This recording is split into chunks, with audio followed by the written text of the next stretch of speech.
이혼 서류를 손에 쥐었을 때 모든 것이 끝났다고 생각했다. 하지만 바로 다음 날 시어머니께 매달 드리던 100만 원의 생활비를 끊자마자 시누이가 집으로 쳐들어와 소리를 질렀다. 언니가 감히 우리 집 빚값 낸 돈을 끊어요? 수많은 사람들 사이에서 날카로운 비난의 말들 속에서 내 심장은 조각나는 듯했다. 이혼 서류 한 장 뒤에는 끝나지 않는 전쟁이 수년간 묻혀있던 비밀이, 그리고 가장 가까운 가족으로부터의 배신이 숨어 있었다. 이것은 단순히 나의 이야기가 아니라 자신의 집이라는 공간 안에서 보이지 않는 압박을 견디고 있는 수많은 여성들의 목소리이기도 하다. 이제 그 이야기를 시작하려 한다. 그날 하늘은 곧 폭풍우가 쏟아질 것처럼 잔뜩 흐려 있었다. 나는 서울가정법원 정문 앞에서 방금 찍힌 선명한 붉은 도장이 찍힌 이혼 서류를 손에 들고 있었다. 얇은 종이 한 장이었지만 그 무게는 마치 수톤에 달하는 것 같았다. 10년간의 결혼 생활, 수많은 약속과 추억들이 차가운 몇 줄의 글자와 몸이 건조한 도장 하나에 요약되어 버렸다. 나는 뒤도 돌아보지 않고 지은 시를 쳐다보지도 않고 그곳을 빠져나왔다.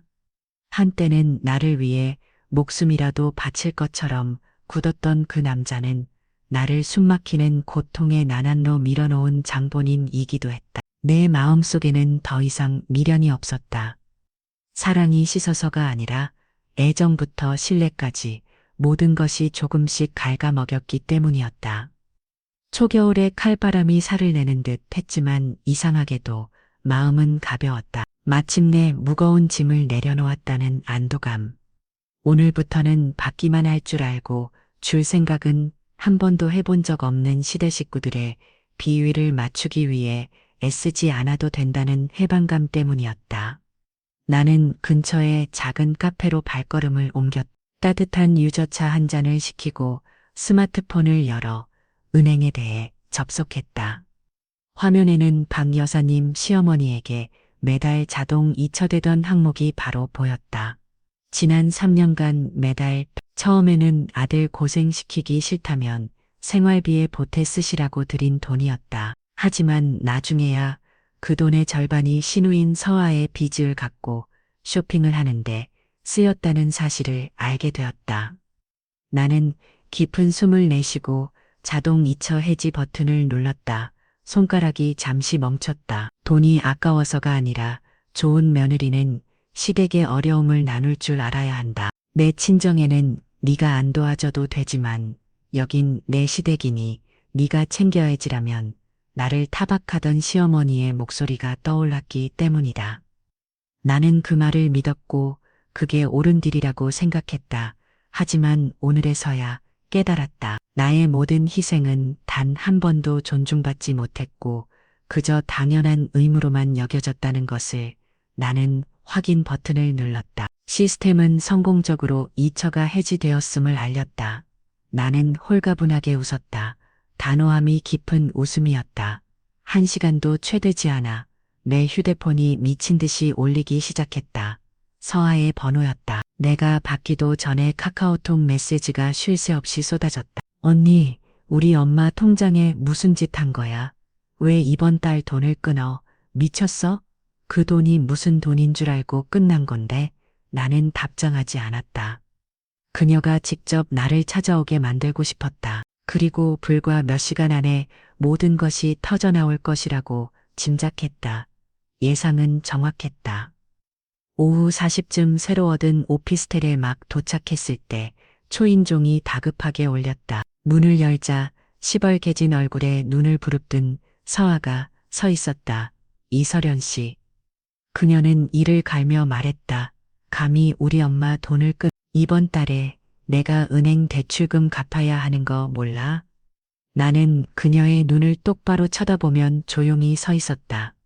마치 이 대결을 이미 준비하고 있었다는데 침착하게 서아 씨 나랑 지은 씨는 이혼했어요. 이제부터 나는 어머님께 생활비를 드릴 의무가 없어요. 언니 돈은 언니가 가지라 이거지? 하지만 그 돈은 내 빚 갚는 돈이란 말이야. 서아는 거의 소리를 질렀다. 분노의 목소리가 갈라졌다. 언니가 약속했잖아. 내가 빚 다 갚을 때까지 도와주겠다고 엄마한테 약속했잖아. 나는 씁쓸하게 웃었다. 난 그런 약속한 적 없어. 어머님이 필요하다고 생각해서 매달 돈을 보냈을 뿐이지. 이제 난 며느리가 아니니 계속할 이유가 없어요. 내 빚은 네가 알아서 갚아요. 서하는 발을 구르며 내 얼굴에 대고 손가락질을 했다. 이기적인 여자 이 집안을 다 망쳐놓고 이제 와서 나 몰라라 하겠다? 내가 제때 돈 못 갚으면 우리 집 경매로 넘어가는 거 알기나 해? 나는 잠시 침묵했다.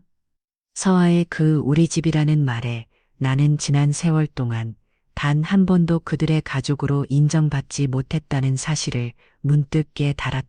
모든 것은 시어머니와 시누이의 우리 집을 중심으로 돌아갔고 나는 혼인신고서 한 장에 묶인 외부인이었을 뿐이다. 서아 씨 잘 들어요. 나는 천천히 또 박도박 말했다. 당신 집은 당신 집이고 당신 빚은 당신 빚이에요. 나는 충분히 할 만큼 했어요. 이제 됐어요. 서아는 물러서지 않았다. 그녀는 휴대폰을 꺼내 누군가에게 전화를 걸더니 스피커폰으로 전환하며 말했다. 엄마 나 지금 이서연 씨 집에 와 있는데 이 여자가 돈을 끊었대. 엄마가 직접 말해봐. 내가 녹음해서 증거 남길 테니까 딴소리 못하게. 수화기 너머로 박 여사의 날카롭고 매서운 목소리가 울려 퍼졌다. 서연아, 네가 이렇게까지 매정할 줄은 몰랐다. 내가 널 몇 년 동안 딸처럼 생각했는데 이혼했다고 이렇게 연을 끊어? 네가 서아 빚 갚는 걸 도와주는 건 우리 가족을 돕는 일인데 어떻게 그렇게 계산적으로 굴 수가 있는. 나는 깊은 숨을 들이마셨다. 이 말을 오랫동안 기다려왔다. 어머님, 저는 한 번도 딸 취급받은 적 없어요. 제가 진짜 딸이었다면 어머님은 제가 몇 년 동안 등골이 휴라 다른 사람 빚을 갚는 동안 안부 한마디 없이 내버려 두지 않으셨을 거예요. 저는 이혼했고 더 이상 옥매이지 않아요. 제가 번 돈은 이제 저와 제 친정 어머니를 위해 쓰겠습니다. 수학이 너머는 잠시 조용해지더니 박 여사가 고함을 질렀다. 넌 반드시 후회하게 될 거야. 전화가 끊겼다. 서아는 증오에 찬 눈으로 나를 쏘아보다가 구두굽으로 바닥을 세게 찍으며 돌아섰다. 나는 닫히는 문을 바라보며 서 있었다. 마음은 차갑고도 가벼웠다. 이것이 단지 시작에 불과하다는 것을 알았다. 그들이 여기서 멈추지 않을 것임을. 앞으로 더 많은 전화와 협박, 심지어는 나를 압박하기 위한 온갖 계략이 있을 것임을 어려운 풋이 짐작했다. 하지만 나는 예전의 내가 아니었다. 나는 더 이상 시대 식구들의 기분을 상하게 할까봐 두려워하는 며느리가 아니었다. 나는 이사연 방금 족쇄 같던 결혼 생활에서 벗어난 한 명의 여성이었다. 그리고 이번만큼은 끝까지 나 자신을 지켜낼 것이다. 그리고 불과 일주일 뒤 벌어질 일들이 내 모든 예상을 뛰어넘으리라고는 상상조차 하지 못했다. 서화와의 충도로 사흘이 지났다. 모든 것이 가라앉을 것이라 생각했지만 그건 나의 착각이었다. 그들의 침묵은 포기가 아니라 또 다른 공격을 준비하기 위한 시간이었다. 그날은 토요일 오후였다. 막 퇴근했을 때 낯선 번호로 전화가 걸려왔다. 생전 처음 듣는 남자의 목소리였다. 이사연 씨 맞으시죠? 저는 X은행 채권 출신팀 직원입니다. 현재 박서아 씨의 대출에 이사연 씨가 보증인으로 되어 있다는 신고가 접수되었습니다. 나는 순간 얼어붙었다. 네, 무슨 말씀이시죠? 저는 박서아라는 사람의 대출의 보증을 선 적이 없습니다. 상대방은 미리 준비된 대본을 읽는 것처럼 기계적으로 답했다. 저희가 가진 서류에는 이사연 씨의 설명이 있습니다. 만약 대신 변제하지 않으실 경우 담보 자산이 압류될 수 있습니다. 피가 머리로 쏠리는 기분이었다. 나는 당장 관련 서류를 이메일로 보내달라고 요청했다. 그리고 10분 후 내 눈앞에 나타난 파일은 나를 분노하게 만들면서도 실소가 터져 나오겠다. 보증 서류에는 내 이름이 적혀 있었지만 서명은 누가 봐도 한 번에 알아볼 수 있을 정도로 조잡하게 위조되어 있었다. 나는 즉시 다시 전화를 걸었다. 목소리는 얼음장처럼 차가웠다. 그 서류는 위조된 겁니다. 만약 은행 측에서 계속 저를 괴롭힌다면 위조 서류 사용 및 사기 혐의로 경찰에 신고하겠습니다. 상대방은 잠시 뜸이 들이다 전화를 끊었다. 하지만 나는 이 모든 것이 누구의 소행인지 그리고 가만히 앉아 있을 수만은 없다는 것을 알았다. 그날 저녁 식사를 준비하고 있을 때 다시 초인종이 울렸다. 이번에는 소아가 아니라 방 여사였다. 그녀는 두꺼운 코트에 목도리까지 둘렀지만 그 눈빛만은 칼날처럼 날카로웠다. 서연아, 얘기 좀 하자. 그녀는 내가 문을 열자마자 말했다. 나는 그녀를 안으로 안내하고 따뜻한 차를 한 잔 내어드렸다. 그녀는 차를 마시지 않고 가방을 테이블 위에 내려놓더니 아까 그 보증 서류를 꺼냈다. 이거 내가 내 이름으로 서명했다. 그녀는 태연하게 말했다. 서아를 위해서 어쩔 수 없었어. 네가 동의하지 않을 거라니까. 내가 직접 한 거야. 이제 알겠지? 넌 이 일에서 빠져나갈 수 없어. 나는 입술을 꽉 깨물었다. 어머님, 이게 불법이라는 거 아세요? 알지? 그녀는 아무렇지 않게 대답했다. 하지만 이건 집안일이야. 네가 날 고소하면 그건 네 얼굴에 침 뱉는 격이지. 조용히 빚을 갚아주면 모든 게 순조롭게 끝날 거고. 나는 그녀를 오랫동안 쳐다봤다. 그녀의 눈에 나는 여전히 이 집의 돈줄. 이혼을 했음에도 불구하고 이용해야 할 존재일 뿐이었다. 나는 차잔을 내려놓고 한 글자씩 힘주어 말했다. 어머님, 돌아가세요. 저는 법적으로 해결하겠습니다. 그녀는 손으로 테이블을 내리쳤다. 차잔에 물이 출렁했다. 이사연, 너 아주 대단하다. 이혼하더니 아주 단 사람이 됐어. 내가 사람들한테 내 본 모습을 다 알려줄 테다. 그녀는 벌떡 일어나 나가버렸다. 방 안에는 따뜻한 차향기와 무거운 침묵만이 남았다. 그날 밤 나는 친정 어머니께 전화를 드렸다. 어머니는 내 이야기를 조용히 다 들으시고는 한마디 하셨다. 딸아, 이번에는 마음 약해지지 마라. 그 사람들 일은 그 사람들이 책임져야지. 네가 남을 너무 가엽게 여기다가 결국 너 자신을 해치게 되는 거야. 어머니의 말씀이 바늘처럼 가슴을 찔렀다. 내가 여기서 물러서면 끝이 없을 것이라는 걸 깨달았다. 이틀 후 옛날에 살던 아파트의 유색에서 메시지가 왔다. 서연 씨, 박 여사님 카카오 스토리 한번 봐봐요. 여러분이 박 여사는 장문의 글을 올려놓았다. 내가 매정하게 늙은 시어머니와 어려운 처지의 시누이를 버렸다는 내용이었고, 과거에 내가 그녀에게 돈을 건네는 모습이 담긴 낡은 사진까지 첨부되어 있었다. 댓글창은 들끓었다. 대부분 시대 쪽 지인들이 없고 나를 배은망덕하고 야박한 년이라며 욕하고 있었다. 나는 조용히 모든 것을 읽고 아무 반응도 하지 않았다. 화가 나지 않아서 가 아니라 해명은 이야기를 더 키울 뿐이라는 걸 알기 때문이었다. 하지만 완전히 침묵하면 그들이 더 기곤만장해질 것이라는 것도 알고 있었다. 그날 오후 사무실에서 일하고 있는데 서아가 나타났다. 그녀는 회사로 비에 버티고 서서 확성기처럼 큰 소리로 외쳤다. 이서연 씨, 비도 안 갚으려고 여기 숨어 있는 거예요? 제발 정신 좀 차려요. 우리 집이 망하게 생겼다고요. 나는 안내 데스크 직원에게 그녀를 내보내 달라고 눈치했지만 서아는 버티고 서서 소란을 피웠고 동료들이 수근거리기 시작했다. 나는 그녀에게 다가가 그녀만 들릴 정도로 작지만 단호하게 말했다. 서아 씨, 여기 내 직장이에요. 나가지 않으면 보안팀을 부를 거예요. 감히. 서아가 으려렁거렸다. 내가 여기서 당신이 어떤 인간인지 다 까발려줄까.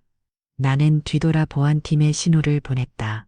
보안 요원들이 정중하게 서아를 밖으로 안내했지만 그녀의 눈빛은 여전히 나를 잡아먹을 듯이 이글거렸다. 그날 밤 나는 행동해야만 한다는 것을 깨달았다. 나는 모든 메시지와 녹음 파일, 그리고 위조된 보증 서류를 수집했다. 그리고 관할 경찰서로 가서 모든 상황을 진술했다. 담당 경찰관은 내 이야기를 듣고 고개를 끄다 알겠습니다.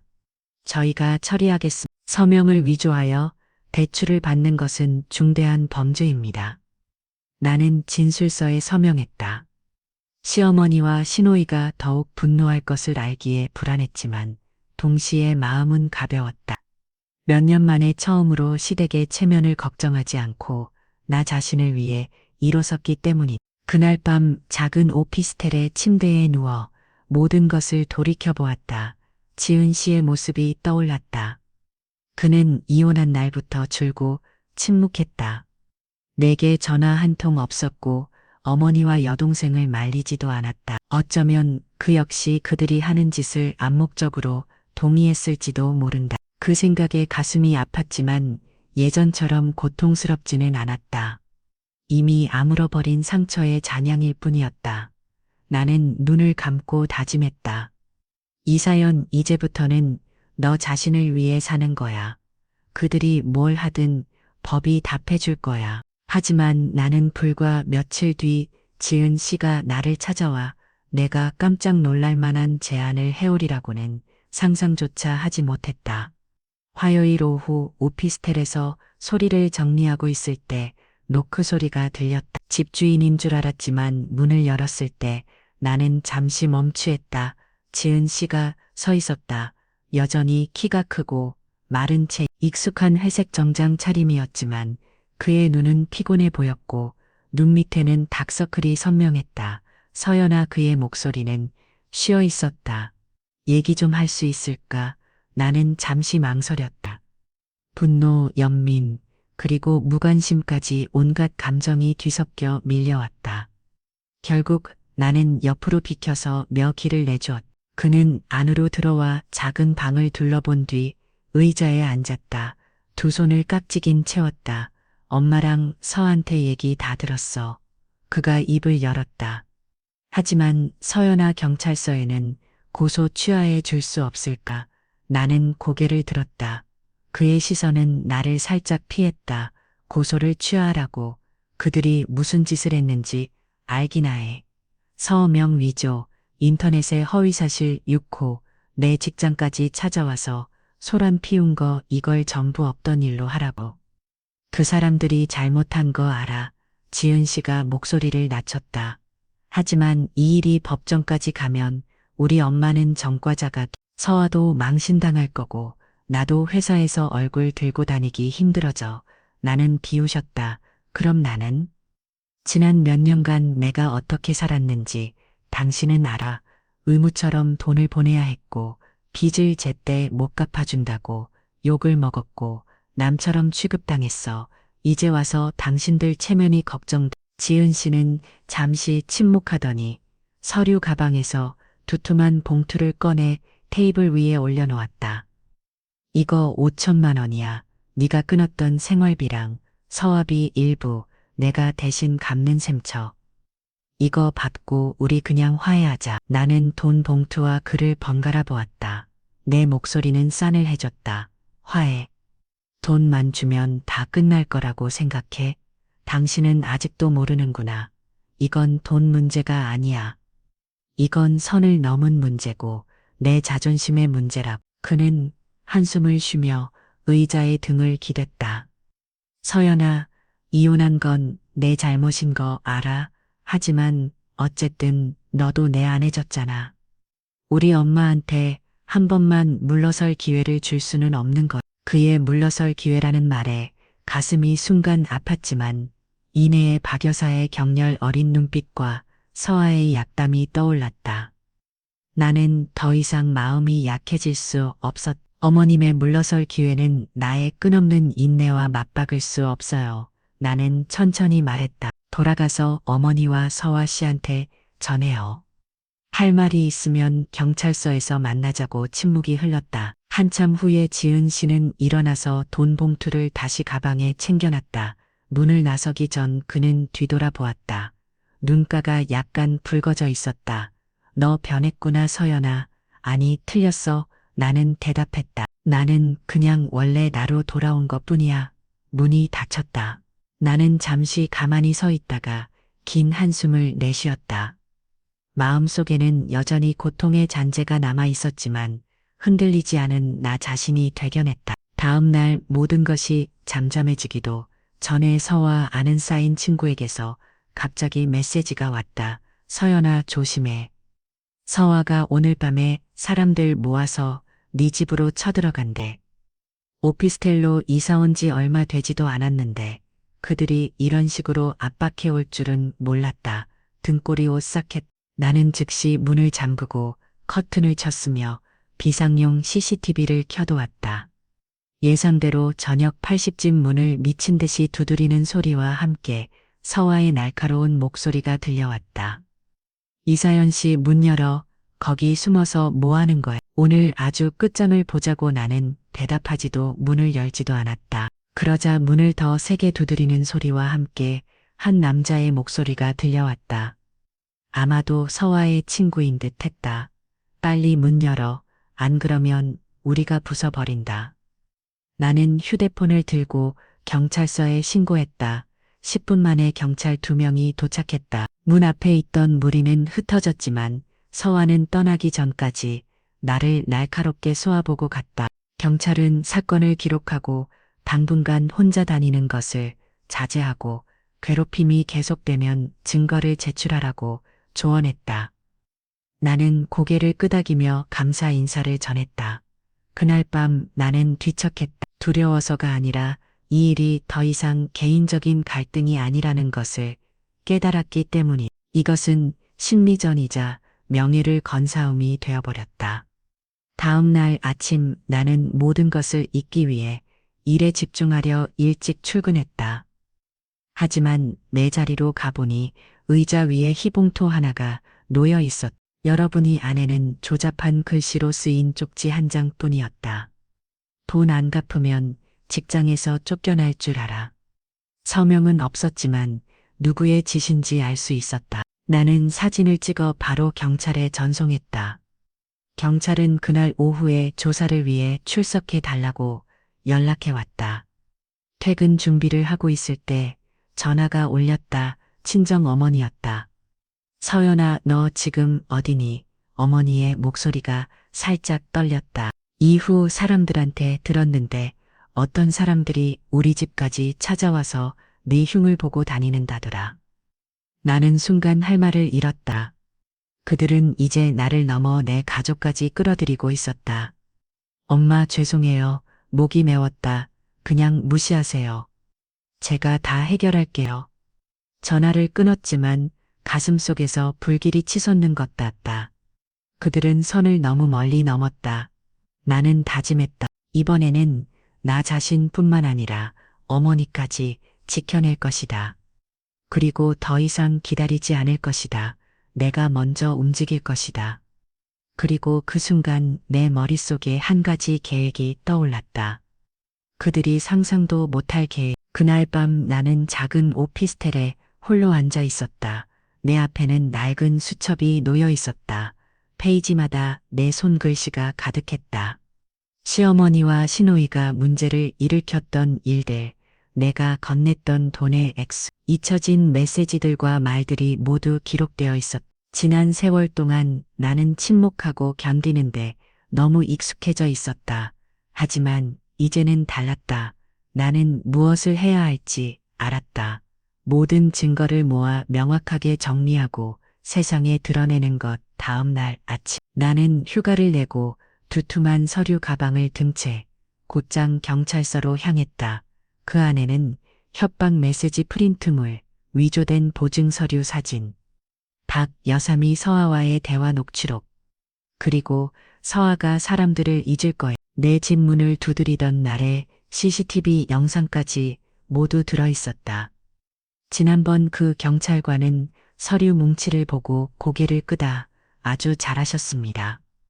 이렇게 증거가 충분하면 처리하기가 훨씬 수월합니다. 나는 진술서에 설명하며 모든 일을 상세히 설명했다. 그들이 내 고향집까지 찾아가 나를 비방했던 이야기를 할 때는 목소리가 약간 떨렸지만 눈빛은 단호했다. 경찰관은 나를 안심시켰다. 걱정 마십시오.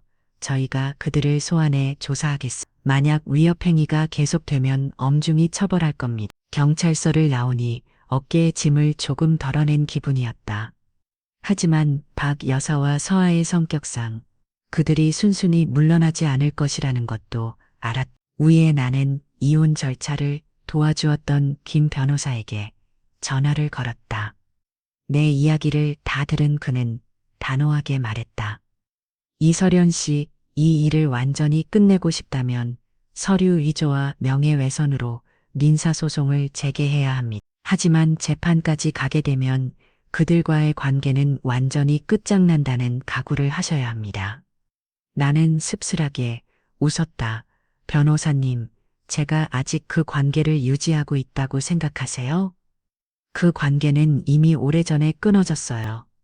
지금은 그저 엉킨 실타래를 잘라내는 것뿐이에요. 김 변호사는 이 사건을 막기로 하고 주말에 만나 소송 서류를 준비하자고 했다. 전화를 끊으니 새로운 에너지가 솟아나는 기분이었다. 그날 밤 나는 친정 어머니께 전화해 모든 계획을 말씀드렸다. 어머니는 조용히 들으시더니 천천히 말씀하셨다. 네가 뭐라든 법에 어긋나지만 않으면 괜찮다. 엄마는 네가 더 이상 고개 숙이는 모습을 보고 싶지 않아. 어머니의 말씀을 마음이 따뜻해졌고 결심은 더욱 굳어졌다. 이틀 후 나는 경찰로부터 박 여사와 서아가 소환 조사를 받았다는 소식을 들었다. 태아, 나는 그 자리에 없었지만 경찰서에 근무하는 지인이 전해주길. 서아는 처음에는 길길이 날뛰며 부인했고 박 여사는 이혼 후에 내가 악심을 품고 복수하는 것이라며 약한 척 연기했다고 한다.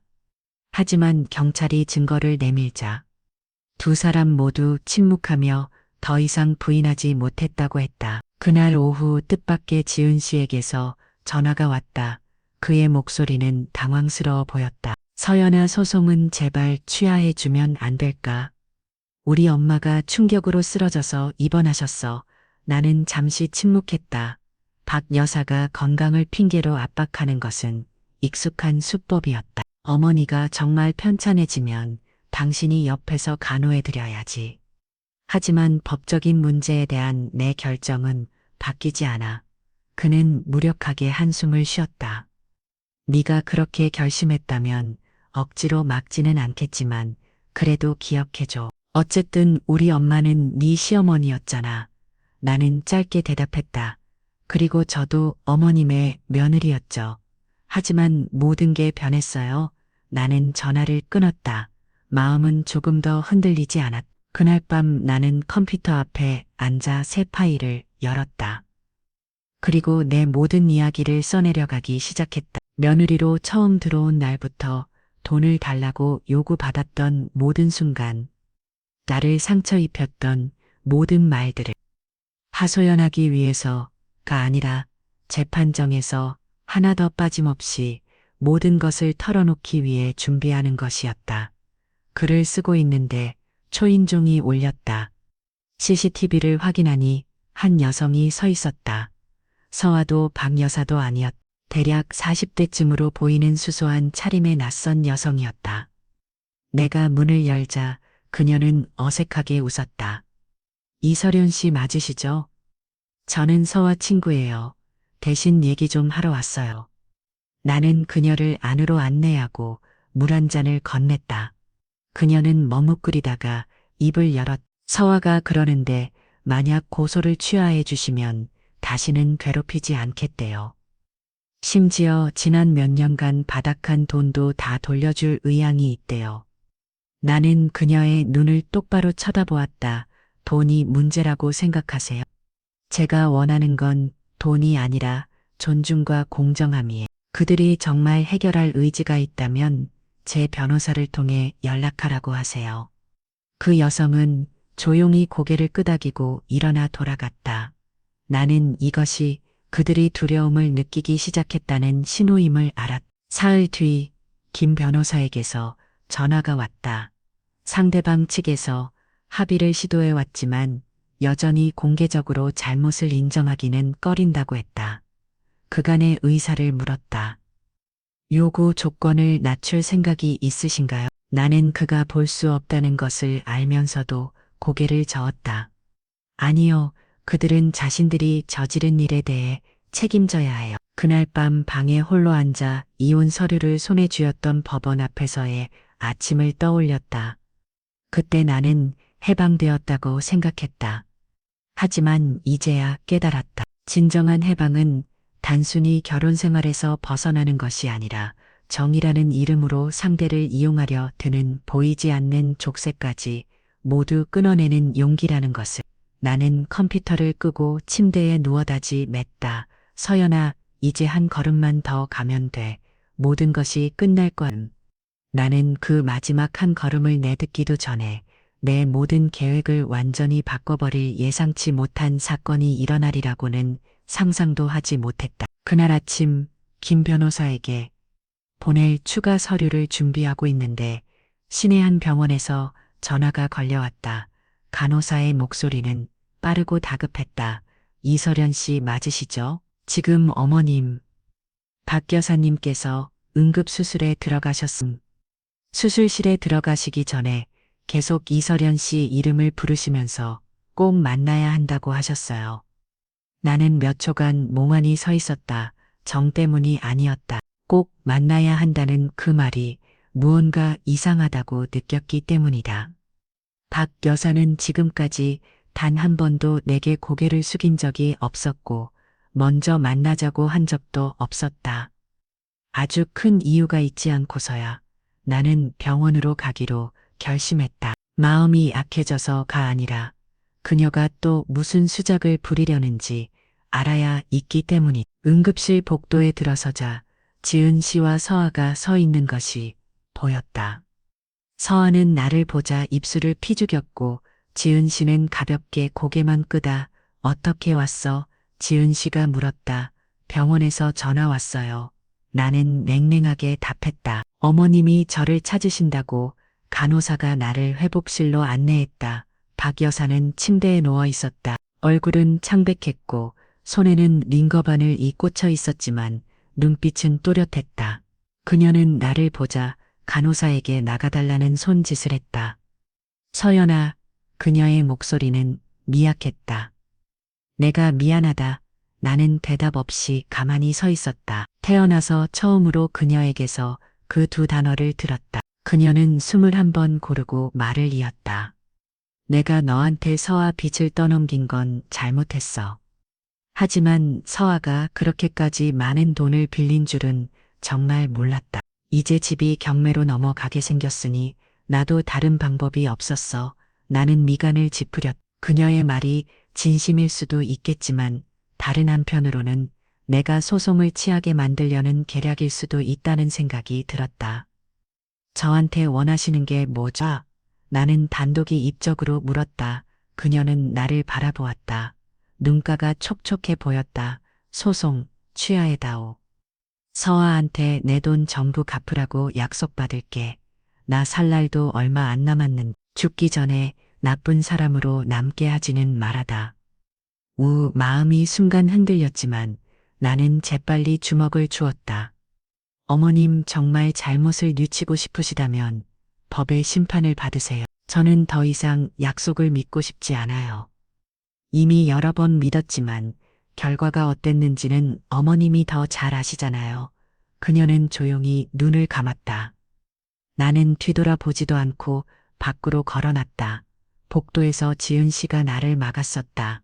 서연아, 정말 우리 엄마를 법정에 세울 생각이야? 나는 그의 눈을 똑바로 쳐다보았다. 나는 모든 것을 법대로 처리할 생각이야. 당신 어머니가 편안해지고 싶다면 그저 올바른 일을 하면 돼. 나는 병원을 나섰다. 마음은 전혀 가볍지 않았다. 그날 저녁 식사를 준비하고 있는데 은행에 다니는 지인인 미영 언니에게서 전화가 왔다. 서아의 대출 서류를 처리했던 사람이었다. 서연아 들었어? 그쪽에서 너랑 지은 씨 살던 3층짜리 집을 팔아서 서아 빚을 갚으려고 하는데 가족 공동 재산이라고 했다는데 그 집 예전에 너희 두 사람 공동 명의였잖아. 너 아직 집은 절반 가지고 있으니까 당장 확인해봐. 나는 그 자리에 얼어붙었다. 만약 그들이 내 서명 없이 집을 판다면 그건 또 다시 서류를 위조하겠다는 뜻이었다. 그리고 이건 단순한 보증 위조보다 훨씬 심각한 문제였다. 나는 즉시 김 변호사에게 전화했다. 그는 소식을 듣고 거의 분노했다. 만약 그들이 감히 그런 짓을 한다면 이건 민사를 넘어 형사사건입니다. 원본 서류들 절대 잃어버리지 않게 잘 보관하세요. 나는 집안의 작은 금고를 열어 확인했다. 등기권리증 원본은 그대로 있었다. 하지만 그들이 공증된 사본만 위조해도 매매 계약을 강행할 수 있다는 것을 알았다. 내 계획은 이제 바뀌었다. 단순히 소송을 하는 것이 아니라 그들이 집을 파는 것을 막아야 했다.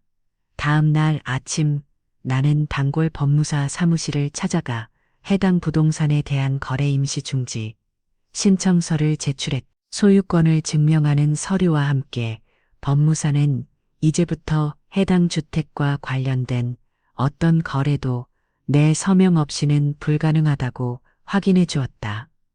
나는 안 돼 한숨을 쉬었다. 적어도 하나의 문은 그들 앞에서 닫혔다. 하지만 예상대로 그날 오후 서아에게서 전화가 걸려왔다.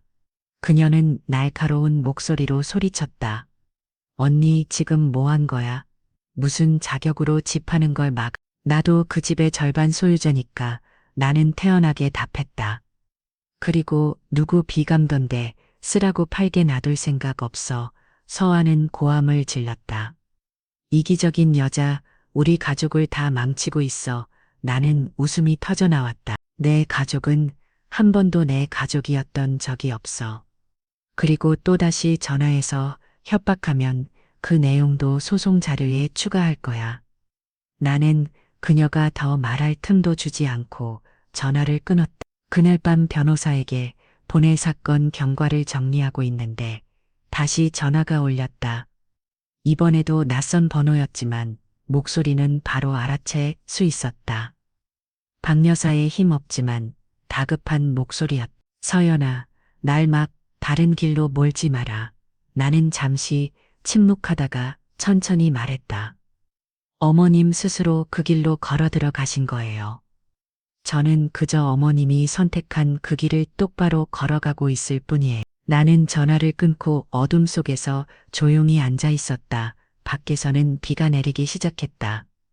마음 한편으로는 슬퍼지만 다른 한편으로는 슬픈 이유는 어쨌든 한때 나를 며느리라 불렀던 사람이기 때문이었고 단호한 이유는 단 한 번이라도 마음이 약해지면 모든 것이 예전으로 돌아갈 것임을 알기 때문이었다. 나는 바로 다음 날 아침 더 놀라운 소식을 듣게 되리라고는 상상도 하지 못했다. 내 모든 계획을 다시 한번 바꿀 위기에 처하게 할 소식. 다음 날 아침 출근 준비를 하고 있는데 전화벨이 쉴 새 없이 울렸다. 옛날 집 이웃이었던 화영원이었다.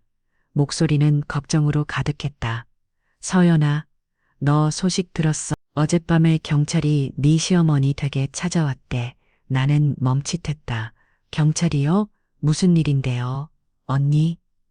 듣자 언니 서아 씨 빚 문제랑 관련 있다던데 누가 그 사람들한테 사기당했다고 고소했나 봐. 박 여사님이랑 서아 씨 둘 다 경찰서에 불려갔다는 것 같아. 나는 침묵했다. 마음속에서 이상한 감정이 피어올랐다. 나는 이 고소건에 대해 전혀 몰랐다. 만약 다른 사람이 나섰다면 그건 서아와 박 여사가 나뿐만 아니라 다른 많은 사람들에게도 문제를 일으켰다는 뜻이었다. 그렇다면 모든 것이 훨씬 더 복잡해질 것이었다. 회사에 막 도착했을 때 다시 전화가 울렸다. 이번에는 김 변호사였다. 그는 빠르게 말했다. 이설연 씨 소식 들었습니다. 서아 씨를 상대로 한 또 다른 소송이 접수됐습니다. 고소인은 그녀의 사업 파트너 중 한 명입니다. 서아 씨가 물품 대금 명목으로 돈을 빌린 뒤 갚지 않고 연락을 끊었다고 합니다. 금액은 우리가 아는 것보다 훨씬 큽니다. 나는 미간을 찌푸렸다. 그럼 제 소송에 영향이 있을까요? 오히려 유리해졌습니다. 여러 사건이 병합되면 그들의 행위가 더 심각하게 다뤄질 테니까요. 하지만 경고하는데 상대방 측이 지금 혼란스러운 상태라 무모한 짓을 할 수도 있습니다. 나는 이해했다. 궁지에 몰린 짐승은 언제든 더 위험해지는 법이다. 그날 오후 퇴근길 낯선 오토바이 한 대가 나를 계속 따라오는 것을 느꼈다. 나는 작은 골목길을 몇 군데 돌고 방향을 바꿔서야 겨우 그들을 따돌릴 수 있었다. 등골이 오싹해져서 즉시 현관문에 안전 잠금 장치를 추가로 설치하고 CCTV를 다시 확인했다. 그날 밤 어머니에게서 전화가 왔다. 목소리는 차분했지만 나는 약간의 불안감을 느낄 수 있었다. 오늘 고향집에 낯선 남자 2명이 찾아와서 내 소식을 묻더구나. 옛날 친구라고 했다는데 이유들 말로는 며칠 전에 서아랑 같이 다니는 걸 봤다고 하더라. 조심해야 한다. 혼자 다니지 마라. 나는 어머니를 안심시켰지만 전화를 끊고 나니 심장이 빠르게 뛰었다. 이것은 그들이 법 밖의 방법으로 압박을 가하고 있다는 명백한 신호였다. 다음 날 나는 먼저 움직이기로 결심했다. 김 변호사를 찾아가 경찰에 증인 보호를 요청하는 신청서를 제출해 달라고 했다. 만약 그들이 저에게 접근하거나 위협을 가한다면 모든 것을 공식적으로 기록하고 싶습니다. 김 변호사는 고개를 끄덕이더니 갑자기 말했다. 방금 받은 정보가 있습니다. 내일 법원에서 정식 재판에 앞서 이사연 씨와 지은 씨, 박 여사 서아 씨를 소환해 조정을 진행할 예정입니다. 나는 조금 놀랐다. 조정이요? 네, 하지만 꼭 받아들여야 하는 건 아닙니다. 재판 전에 절차일 뿐입니다.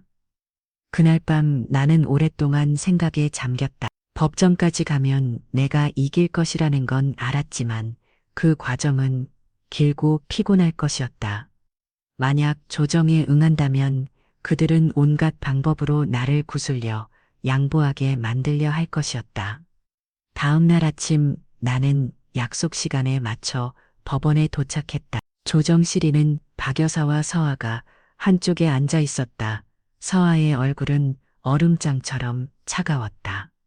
지은 씨는 그들 사이에 앉아 마치 중재자 역할을 하려는데 보였다. 조정의 원장이 입을 열었다. 오늘은 양측이 재판까지 가기 전에 원만하게 해결할 수 있는지 논의하기 위해 모였습니다. 박 여사가 먼저 말을 꺼냈다. 목소리는 약했지만 여전히 날카로웠다. 서연아, 내가 보증서에 서명한 건 잘못했다고 인정한다. 하지만 제발 넘어가다오. 예정을 생각해서라도 서아한테 다시는 널 괴롭히지 말라고 약속받을게. 나는 그녀를 똑바로 쳐다봤다. 어머님, 그저 정 때문이라면 몇 년 동안 제가 빚을 갚도록 강요하실 때는 왜 그 점을 생각하지 않으셨나요? 저는 충분히 참았습니다. 이건 더 이상 개인적인 문제가 아니라 법의 문제입니다. 서아가 끼어들었다. 목소리는 날카로웠다. 어디 한번 엄마를 법정에 세워보시지. 언니는 못 깨끗한 줄 알아? 언니도 우리 집 돈 썼잖아. 나는 흥분하지 않으려고 깊게 숨을 들이마셨다. 서아 씨, 그 돈은 내가 지은 씨 아내였을 때 합법적으로 누릴 권리가 있던 부분이에요. 당신 빚은 당신 문제고요. 개념을 혼동하지 마세요. 그때 지은 씨가 입을 열었다. 서연아, 네가 화난 거 알아. 하지만 이 사건이 재판까지 가면 엄마는 전과자가 되고 서아는 큰 처벌을 받을 수 있어. 네가 정말 그런 꼴을 보고 싶은 거야? 나는 단호하게 대답했다. 나는 정의가 실현되는 걸 보고 싶어요. 조정은 합의 없이 끝났다. 조정실을 나올 때 서아가 복도에서 기다리고 있었다. 그녀는 내게 바삭 다가와 속삭였다. 만약 소송 취해 안 하면 나를 원망하지 마. 나는 뒤돌아 그녀의 눈을 똑바로 쳐다보았다. 내 눈빛은 내가 더 이상 두려워하지 않는다는 것을 그녀에게 충분히 보여주었을 것이다. 그날 오후 집에 돌아왔을 때 문틈으로 봉투 하나가 끼워져 있었다. 안에는 고향에서 장을 보고 계시는 우리 어머니의 사진과 함께 조잡한 글씨가 적혀 있었다. 이 늙은이가 무사하길 바라면 알아서 귀여워. 나는 의자에 주저앉아 사진을 꽉 쥐었다. 모든 피로와 분노 결심이 가슴소에서 뜨거운 기류가 되어 소용돌이 쳤다. 나는 그들이 나를 마지막 한계까지 밀어붙였다. 이제 수비에서 진짜 공격으로 전환할 때였다. 나는 휴대폰을 들어 김 변호사에게 전화했다. 변호사님, 더 이상 기다리지 않겠습니다. 협박 및 사생활 침해 혐의로 추가 고소장을 제출하고 싶습니다. 그들이 제 어머니를 찾아간 일을 포함한 모든 증거를 제출하겠습니다. 김 변호사의 목소리는 낮고 단호했다. 알겠습니다. 이번에는 제대로 본대를 보여주죠. 나는 전화를 끊고 창밖을 내다보았다. 늦게 올해 하늘은 제 빛이었지만 내 마음속에서는 불꽃이 타오르고 있었다. 그들은 나를 막 다른 길로 몰았고 나는 더 이상 물러서지 않을 것이다.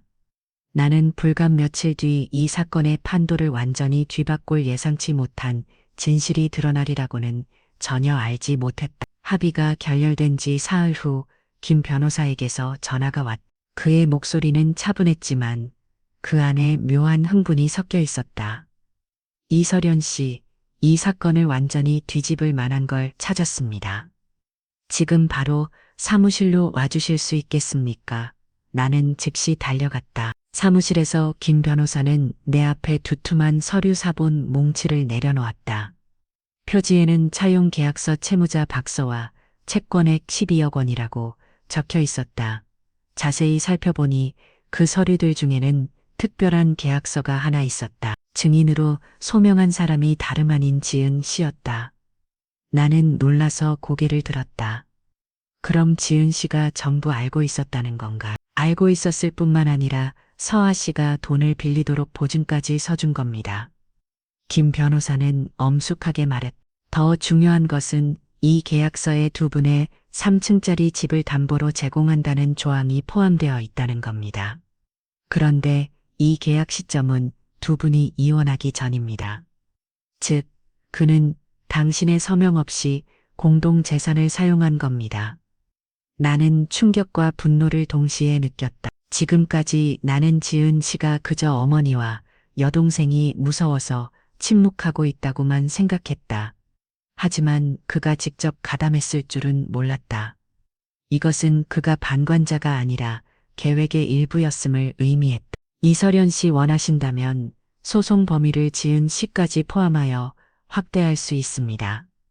김 변호사는 나를 바라보며 말했다. 하지만 이건 더 큰 싸움이 될 것이니 마음의 준비를 하셔야 합니다. 나는 몇 초간 눈을 감았다가 고개를 끄다 그렇게 해주세요. 그날 후 나는 복잡한 마음으로 집에 돌아왔다. 조정실에서 보았던 지은 씨의 피곤하고 간절해 보이던 눈빛을 떠올렸다. 하지만 지금 생각해보니 그건 모든 것을 감추기 위한 가면이었을지도 모른다. 나는 그가 최소한의 예정이라도 남아있을 거라 생각했지만 이 진실은 그가 처음부터 어머니와 여동생의 편에서 있었다는 것을 보여주었다. 저녁 식사를 하고 있을 때 지은 씨에게서 전화가 왔다. 나는 잠시 망설이다 받았다. 서연아, 그의 목소리는 낮았다. 변호사 만난 거 알아. 내가 선명한 것도 바뀌지. 그리고 당신이 얼마나 오랫동안 날 속여왔는지도.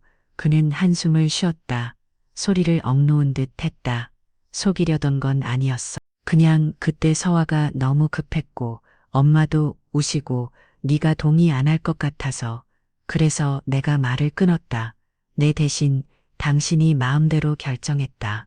내 동의도 없이 공동 재산을 사용하고 내가 등골 휴라갑게 만들었다. 급했다는 말 한마디면 모든 게 용서될 거라고 생각해. 서연아, 미안해. 하지만 지금 모든 게 엉망이야. 네가 나까지 고소하면 엄마랑 서아뿐만 아니라 나도 당신도 책임을 져야겠지. 나는 냉정하게 말했다. 그게 공평한 거야. 그는 침묵하더니 내가 거의 듣지 못할 정도로 작게 중얼거렸다. 네가 이렇게까지 변할 줄은 몰랐다. 나는 비웃었다. 내가 변한 게 아니야. 당신이 진짜 내 모습을 한 번도 본 적이 없었던 거지. 나는 전화를 끊었다. 마음은 무거웠지만 기묘한 단호함이 느껴졌다. 이제 더 이상 망설일 것이 없었다. 다음 날 나는 김 변호사와 함께 지은 시를 피고인 명단에 추가하는 보충 소송 서류를 제출했다. 김 변호사는 이로 인해 그들이 더욱 강하게 반발할 것이라며 모든 상황에 대비하라고 당부했다. 예상대로 바로 그날 오후 서아에게서 폭풍 같은 카톡 메시지가 쏟아졌다. 언니 미쳤어? 이 집안을 아주 박살낼 작정이야? 오빠까지 끌어들여? 진짜 독한 여자네. 나는 답장하지 않았다. 하지만 저녁에 지은 씨가 다시 전화를 걸었다. 이번에 그의 목소리는 애원이 아니라 분노로 가득 차 있었다. 네가 원하는 게 뭐야? 돈이야? 말해. 얼마든지 줄게. 나는 웃음이 터져나 왔다. 당신은 아직도 모든 게 돈 문제라고 생각해? 내가 원하는 건 정의야. 그가 으르렁거렸다. 정의? 우리 가족 전부를 법정에 세우는 게 정의라고? 넌 후회하게 될 거야. 나는 대답 없이 조용히 전화를 끊었다. 그날 밤 어머니에게서 영상통화가 걸려왔다. 부엌에 앉아 계신 어머니의 얼굴은 노란 불빛 아래 온화해 보였지만 걱정이 서려 있었다. 딸아, 이웃들한테 들었는데 그쪽 집에서 너한테 본대를 보여줘야 한다고 작당하고 있다더라. 조심해야 한다.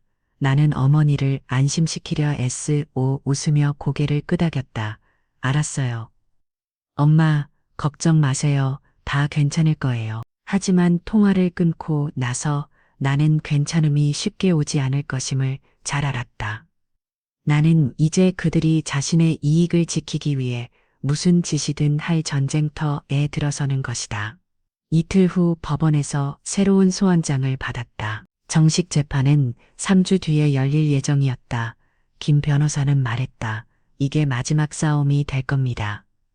입장만 굳건히 지키세요. 증거는 충분합니다. 나는 고개를 끄다. 마음 한편으로는 긴장되었지만 다른 한편으로는 결의에 차 있었다.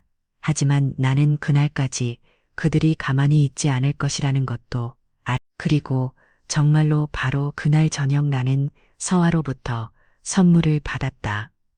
문틈으로 두툼한 봉투가 끼워져 있었다. 여러분이 내가 남자 동료와 함께 식당에 가는 모습이 찍힌 사진 여러 장과 함께 이런 글이 적혀 있었다. 이 사진들이 네 회사에 뿌려지길 원해? 나는 사진들을 보고 작게 웃었다. 사생활을 들먹이며 압박하려는 날고 유치한 수법이었다.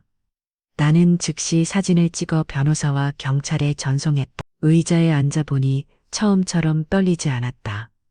오히려 그 어느 때보다 상황이 명확하게 보였다. 목적지에 가까워질수록 풍랑은 거세질 것이다. 하지만 나는 이미 결심했고 끝까지 갈 것이다.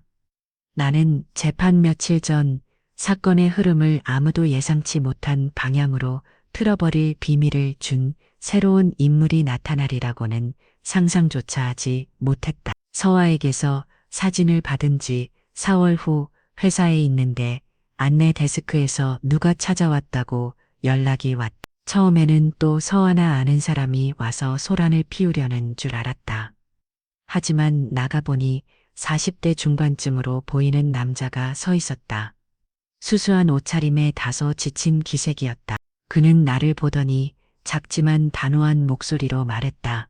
이설연 씨 맞으시죠? 저는 임성진이라고 합니다. 서아 씨의 예채권자입니다. 나는 조금 놀랐지만 그를 회사 근처 카페로 안내해 이야기를 나누기로 했다. 자리에 앉아 임 씨는 주머니에서 누렇게 변색된 서류 몽치를 꺼냈다. 서화의 서명이 있는 차용증 몇 장이었다.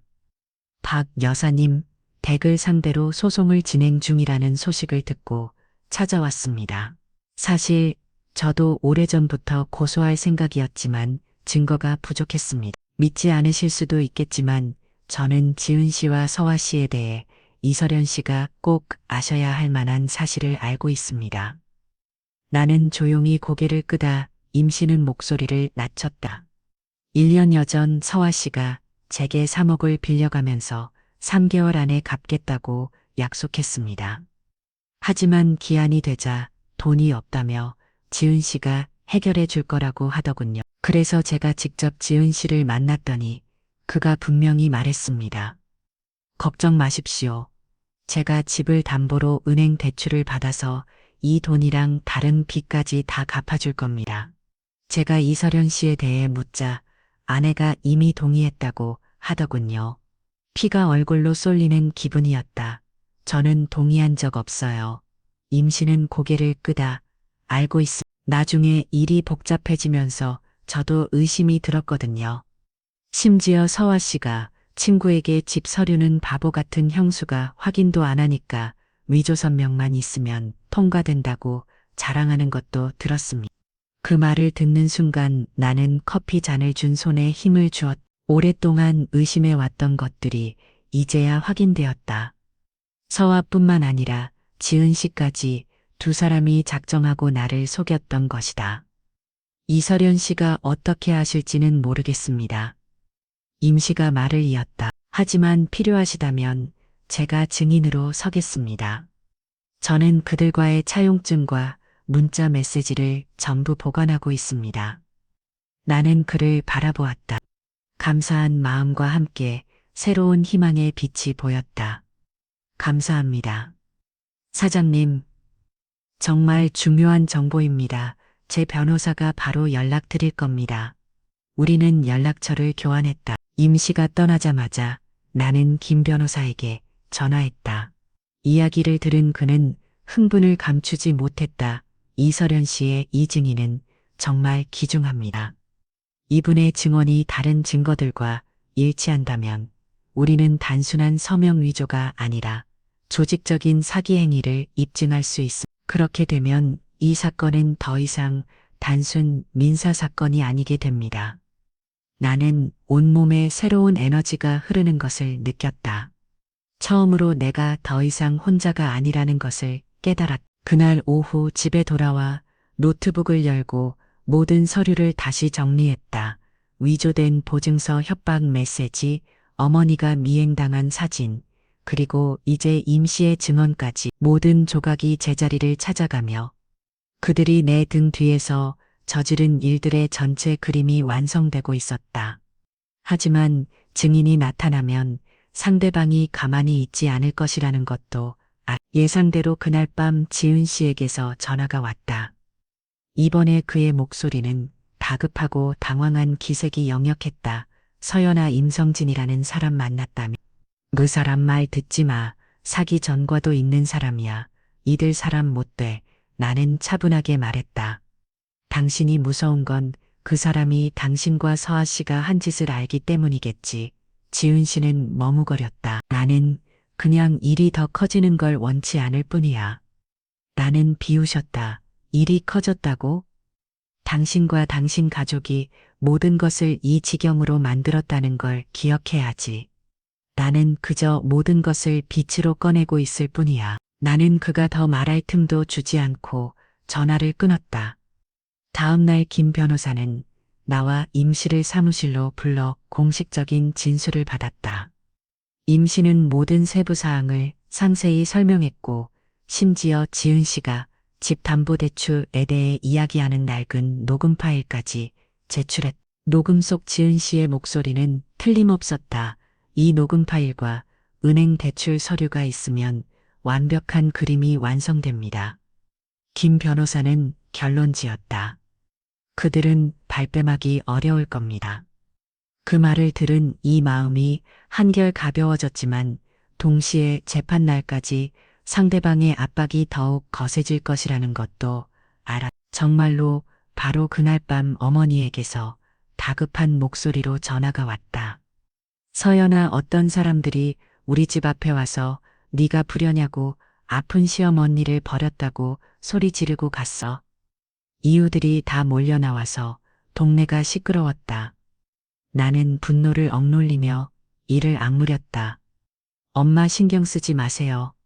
제가 처리할게요. 하지만 전화를 끊고 나서 나는 어머니를 위한 추가적인 보호장치가 필요하다는 것을 알았다. 나는 고향 파출소에 근무하는 친구에게 상황을 주시해 달라고 부탁하고 필요하다면 소란을 피우는 사람들에 대해 진술서를 작성해 달라고 했다. 밤 늦게 발신 번호 없는 메시지를 받았다. 네 엄마가 무사하게 바란다면 소송 취하해. 마지막 경고다. 메시지 아래에는 멀리서 찍힌 우리 어머니의 집 사진이 첨부되어 있었다. 나는 즉시 화면을 캡처해 변호사와 경찰에게 전송했다. 그리고 메시지를 덧붙였다.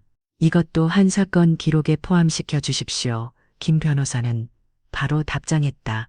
걱정 마세요. 이번에는 끝까지 갑니다. 어두운 방에 앉아 창밖을 내다보았다.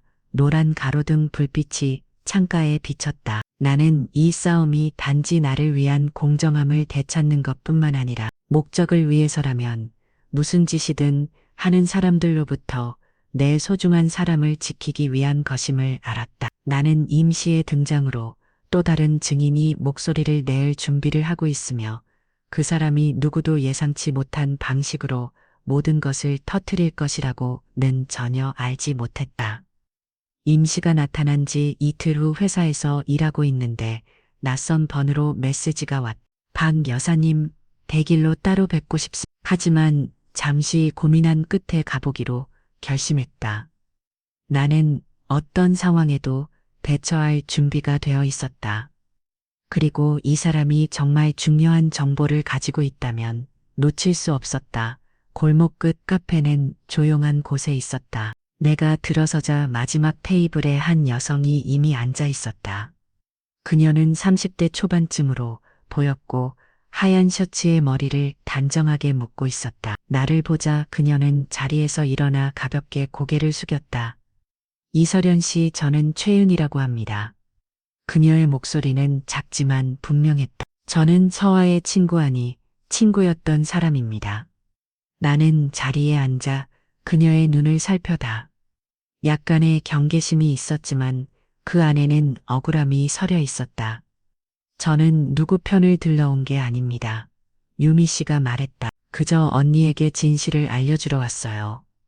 서아와 박 여사님이 하는 짓을 더는 못 참겠어서요. 나는 그녀가 말을 이어가길 조용히 기다렸다. 사실 서아는 언니가 생각하는 것처럼 빚에 쪼들리지 않았어요. 빌린 돈의 일부는 사업 투자했었죠. 무슨 사업인지는 언니도 짐작하시겠지만요. 온라인 쇼핑몰은 명목일 뿐이고 개인적인 사치에 더 많이 썼어요. 하지만 제가 진짜 하고 싶은 말은 유미 씨는 목소리를 낮췄다. 모든 빚을 언니에게 떠넘기려는 계획을 처음부터 세운 사람은 바로 지은 씨였어요. 심장이 쿵하고 내려앉는 기분이었다. 구체적으로 어떻게 된 거죠? 1년여 전에 지은 씨가 서아한테 그랬어요. 일단 돈 빌려 못 갚으면 형수가 갚아줄 거야. 그 사람은 엄마도 위하고 가족을 위하니까 집이 넘어가게 놔두진 않을 걸. 서아도 처음에는 망설였는데 지은 씨가 필요하면 자기가 서명 위조까지 다 알아서 해주겠다고 장담했어요. 제가 그날 우연히 서아 집에 들렸다가 그 대화를 듣게 됐어요. 나는 허벅지 위에서 손을 꽉 쥐었다. 유미 씨의 말 한마디 한마디가 내가 있어 잊으려 했던 상처를 바늘로 찌르는 듯 했다. 오랫동안 품어왔다는 의심들이 이제 선명하고도 씁쓸한 그림으로 완성되었다. 유미 씨는 진심 어린 눈빛으로 나를 바라보았다.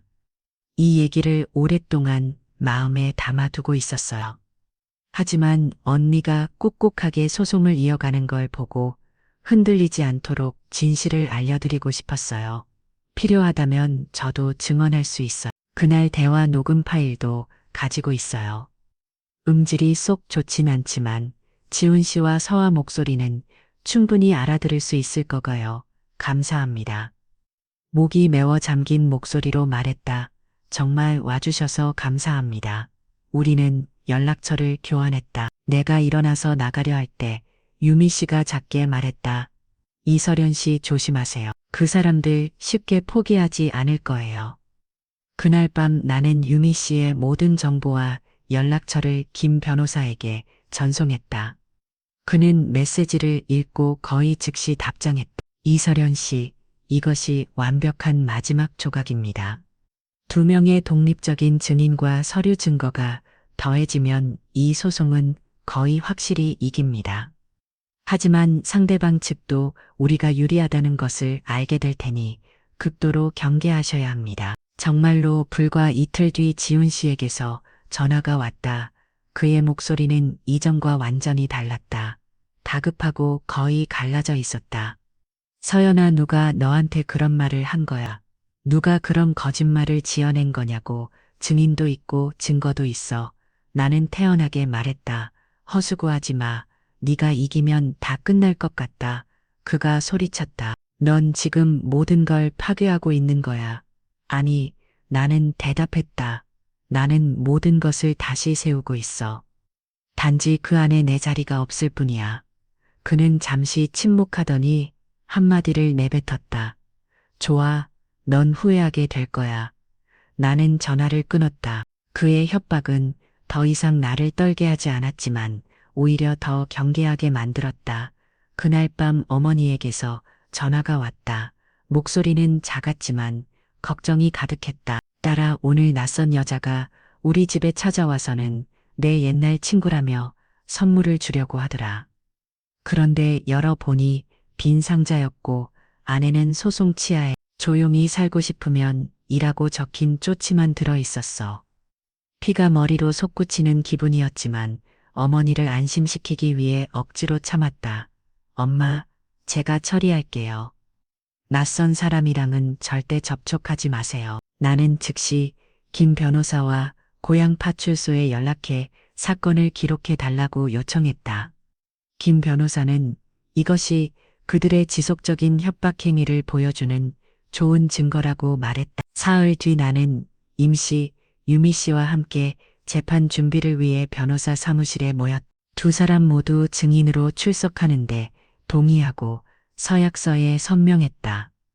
그들을 보니 마음이 한결 굳건해졌다.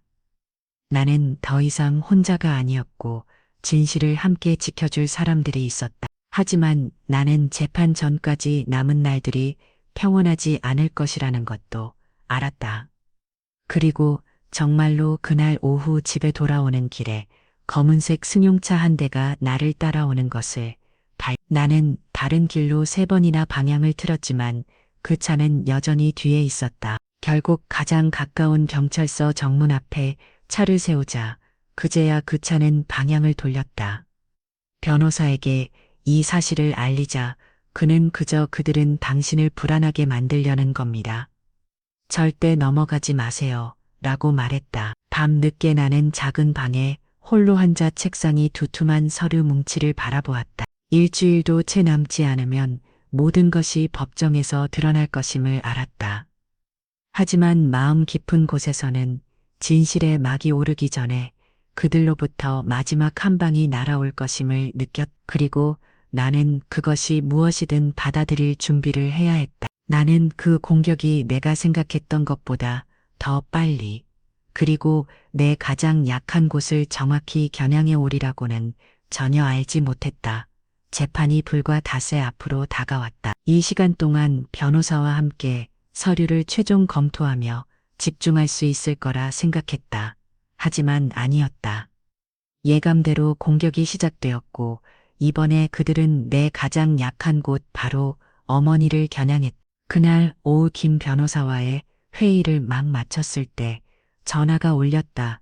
어머니였지만 목소리가 평소와 달랐다. 떨리고 갈라져 있었다. 서연아, 당장 고향으로 와. 그 사람들이 우리 집에 와 있어. 심장이 미친 듯이 뛰고 온몸이 차갑게 식었다. 누가요? 엄마, 내 시어머니랑 지훈이랑 서아, 다른 사람들도 몇 명 데리고 왔어. 지금 동영상 찍으면서 내가 불효자식이고 네가 시댁을 버렸다고 소리 지르고 있어. 나는 휴대폰을 꽉 쥐었다. 머릿속에는 그들이 집을 둘러싸고 소리치며 비방 영상을 찍어 인터넷에 올리는 장면이 그려졌다. 나는 애써 침착하게 말했다. 엄마 문장 크고 절대 열어주지 마세요. 제가 바로 파출소에 연락할게요. 말을 마치자마자 고향 파출소에서 일하는 친구에게 전화를 걸었다.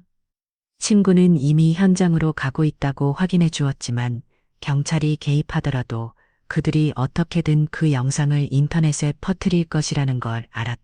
그리고 일단 어머니의 얼굴이 허위 비방과 함께 공개되면 그 상처는 나에게서 그치지 않고 평생을 조용히 살아오신 어머니에게 깊이 새겨질 것이었다. 나는 서둘러 고향으로 가는 버스에 몸을 실었다. 가는 도중 친구에게서 다시 전화가 왔다. 경찰이 도착해서 그들을 해산시켰지만 서하는 끝까지 몇 마디 비방을 더 외쳤고 무리 중 한 남자는 계속 휴대폰으로 영상을 찍었다고 했다. 내가 집에 도착했을 때는 모든 것이 잠잠해진 후였다. 어머니는 식탁에 앉아 계셨다. 눈 가는 불겁고 테이블 위에는 식어버린 녹차장이 놓여 있었다. 어머니는 나를 보고 애써 웃으셨다. 괜찮다 딸아. 그냥 이웃들이 오해할까봐 걱정돼서. 그래, 나는 어머니의 손을 잡았다. 연민과 분노가 동시에 밀려왔다. 평온해야 할 나이에 이런 일을 겪으셔야 하는 어머니가 가요 없고 마지막 선까지 넘어버린 그들에게 화가 났다.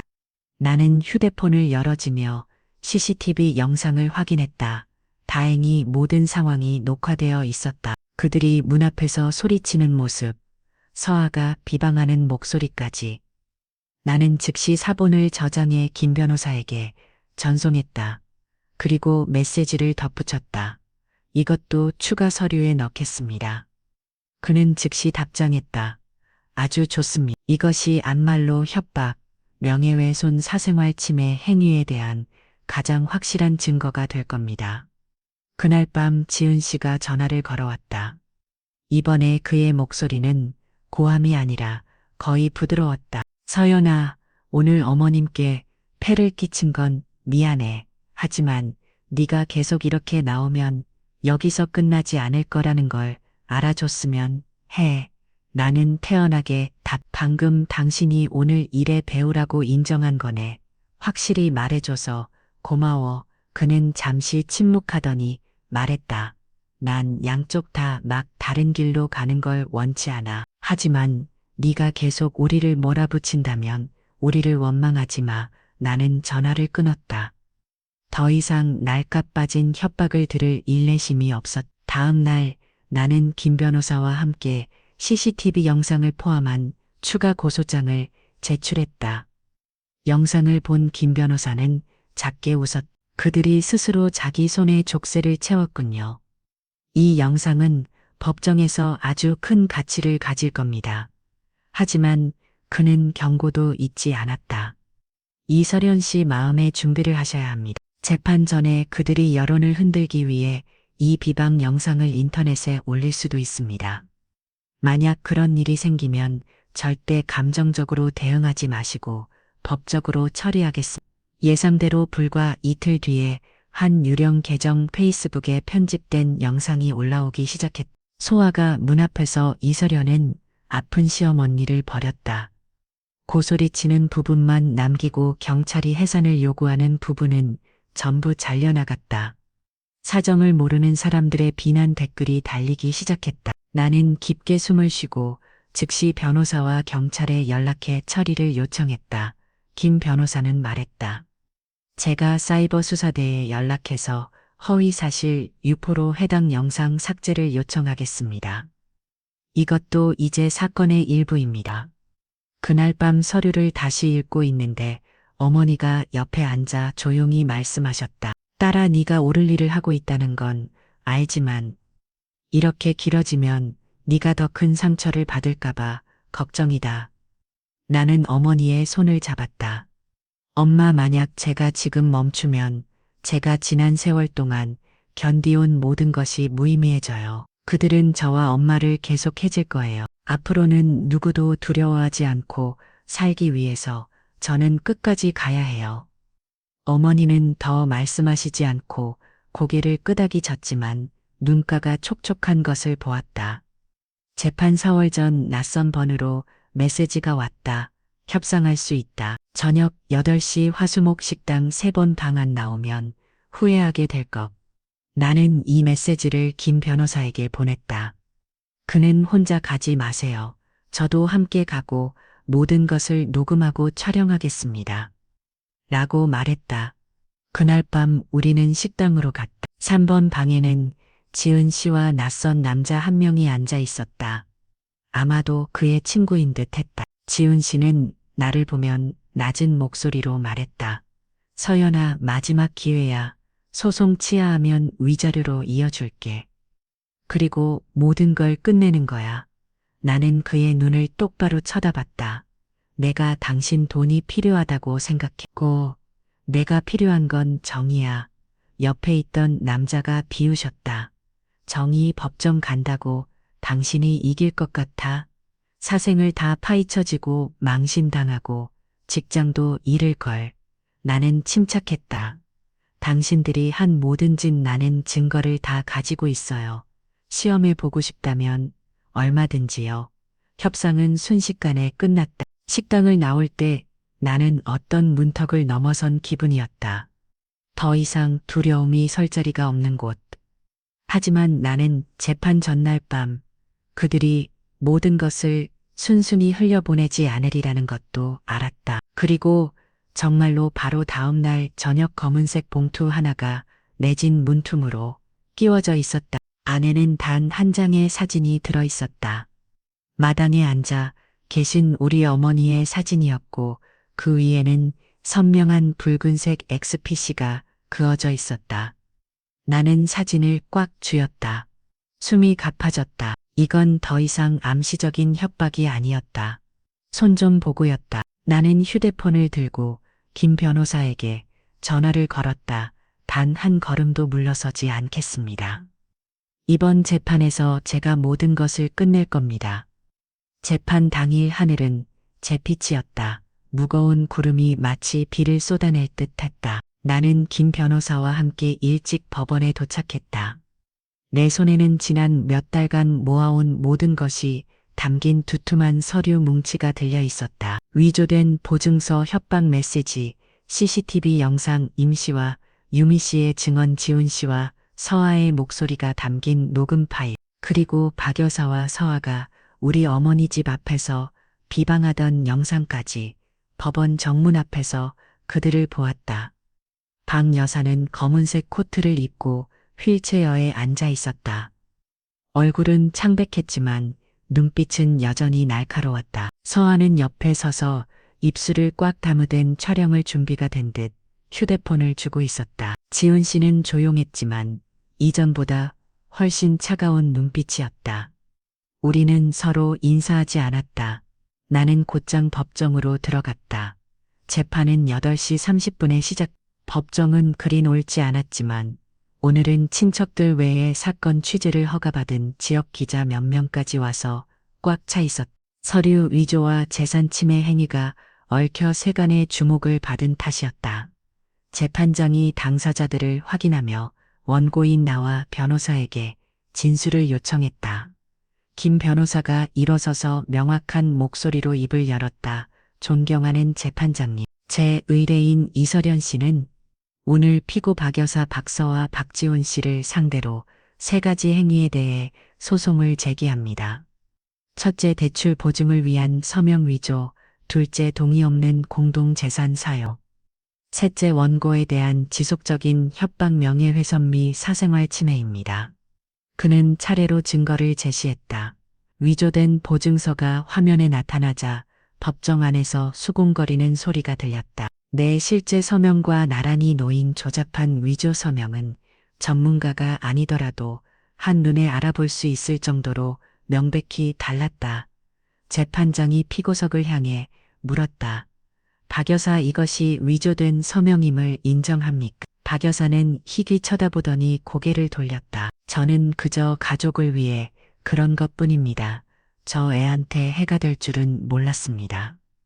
그 애라는 호칭이 내 가슴을 답답하겠지만 나는 평정심을 유지하기 위해 주먹을 꽉 쥐었다. 다음으로 김 변호사는 지훈 씨와 서아가 내동에 없이 집을 담보로 잡으려 모의했던 녹음 파일을 제출했다. 녹음 속 지훈 씨의 목소리는 선명했다. 그 사람은 모를 거야. 사분 하나 위조하면 끝나. 지훈 씨가 벌떡 일어졌. 그건 조작된 겁니다. 재판장은 녹음 파일의 원본성을 확인한 음성 분석 감정인의 진술을 요청했다. 감정인은 편집에 흔적이 없으며 음성이 지훈 씨와 서아 씨로부터 수집한 샘플과 일치한다고 단언했다. 법정의 공기는 끈적하게 변했다. 나는 지훈 씨의 관자놀이에 핏대가 서는 것을 보았다. 그리고 증인신문 순서, 먼저 임 씨가 증언대에 섰.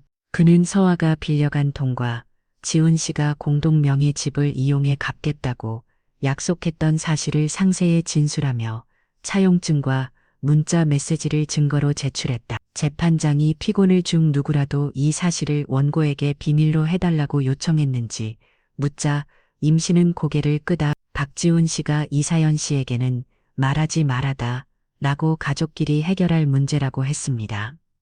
다음으로 유미 씨가 소환되었다. 그녀는 밝은색 셔츠에 머리를 단정히 묶고 명확한 목소리로 말했다. 저는 박서아 씨의 옛 친구입니다. 저는 지훈 씨가 이사연 씨에게 빚을 떠넘길 방법을 찾겠다고 말하는 것을 들었습니다. 이것이 너무나 잘못된 일이라고 생각해서 오늘 증언하러 나왔습니다. 그날의 녹음 파일도 가지고 있어. 녹음 파일이 재생되자 서아의 목소리가 울려 퍼졌다. 형수는 엄마를 생각해서라도 분명히 갚아줄 거야. 그냥 빌려. 무슨 일 있으면 오빠가 서류 처리해준 됐어. 지훈 씨의 목소리가 뒤따랐다. 위조 서명 하나면 돼. 서아는 입술을 깨물었고 지훈 씨는 고개를 숙였다. 피고 측 변호사는 증인들이 피고와 개인적인 갈등이 있을 수 있으며 증거가 불충분하다고 반박하려 했었다. 하지만 김 변호사는 즉시 반격했다. 존경하는 재판장님, 이 두 증인은 서로 모르는 사이입니다. 하지만 그들의 증언과 증거는 세부 사항까지 정확히 일치합니다. 이는 공모의 가능성을 배제합니다. 내 진술 차례가 되자 나는 일어서서 깊은 숨을 들이마셨다. 존경하는 재판장님, 저는 박혜선님의 면을 이었고 지훈 씨를 남편으로 서아 씨를 동생으로 여겼습니다. 수년간 저는 그것이 의무이자 정의라고 생각하며 매달 생활비를 보냈습니다. 하지만 그 대가로 제가 받은 것은 이혼과 위조 그리고 협박이었습니다. 저는 복수하기 위해 이 소송을 제기한 것이 아닙니다. 저 자신과 제 가족을 지키기 위해서입니다. 만약 오늘 제가 침묵한다면 그들은 앞으로 다른 사람에게도 똑같은 짓을 할 것입니다. 법정은 몇 초간 침묵에 잠겼다. 재판장은 내 진술을 기록하고 몇 부분간의 휴정을 선포했다.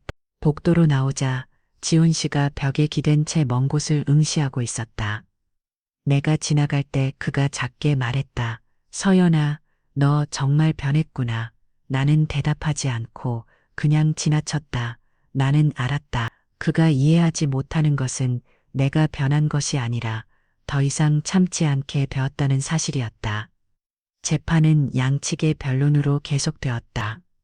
김 변호사는 피고 측 진술의 모순점을 하나씩 지적했고 상대 변호사는 원고가 결혼 생활 중 시댁으로부터 경제적 지원을 받은 적이 있다는 점을 파고 들려 했다. 하지만 재판부는 결혼 생활 중에 경제적 지원은 공동의 의무이며 그것이 불법 행위를 정당할 수는 없다고 명확했다. 마침내 재판장은 변론을 종결하고 내일 오전에 판결을 선고하겠다고 발표. 법정을 나오자 마치 폭풍을 겪은 듯한 기분이었다. 몸은 지쳤지만 마음은 한결 가벼웠다. 나는 할 말을 다했고 모든 증거를 빛으로 꺼내놨다. 그날 밤 나는 어머니와 함께 고향집으로 갔다. 어머니는 내 손을 잡고 한마디 하셨다. 결과가 어떠든 엄마는 네가 용감하게 맞서 싸운 것이 자랑스럽다. 나는 미소 지었다. 따뜻함이 온몸에 퍼졌다. 하지만 나는 내일 아침 모든 것이 결정될 것이며 그 판결이 나와 그들의 인생을 완전히 바꾸어 놓을 것임을. 다음 날 아침 나는 아주 일찍 잠에서 깼다.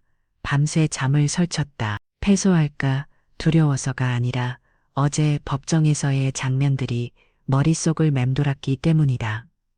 신문을 받을 때의 박 여사의 눈빛, 녹음 파일을 듣고 창백해진 서아의 얼굴, 그리고 무력하게 고개를 숙인 지은 씨의 모습, 겨울 하늘은 차가웠다. 나는 두꺼운 스웨터를 입고 김 변호사와 함께 법원으로 향했다. 하늘은 제 빛이었지만 내 마음속에는 중요한 문턱을 넘기 직전처럼 희미한 빛이 있었다.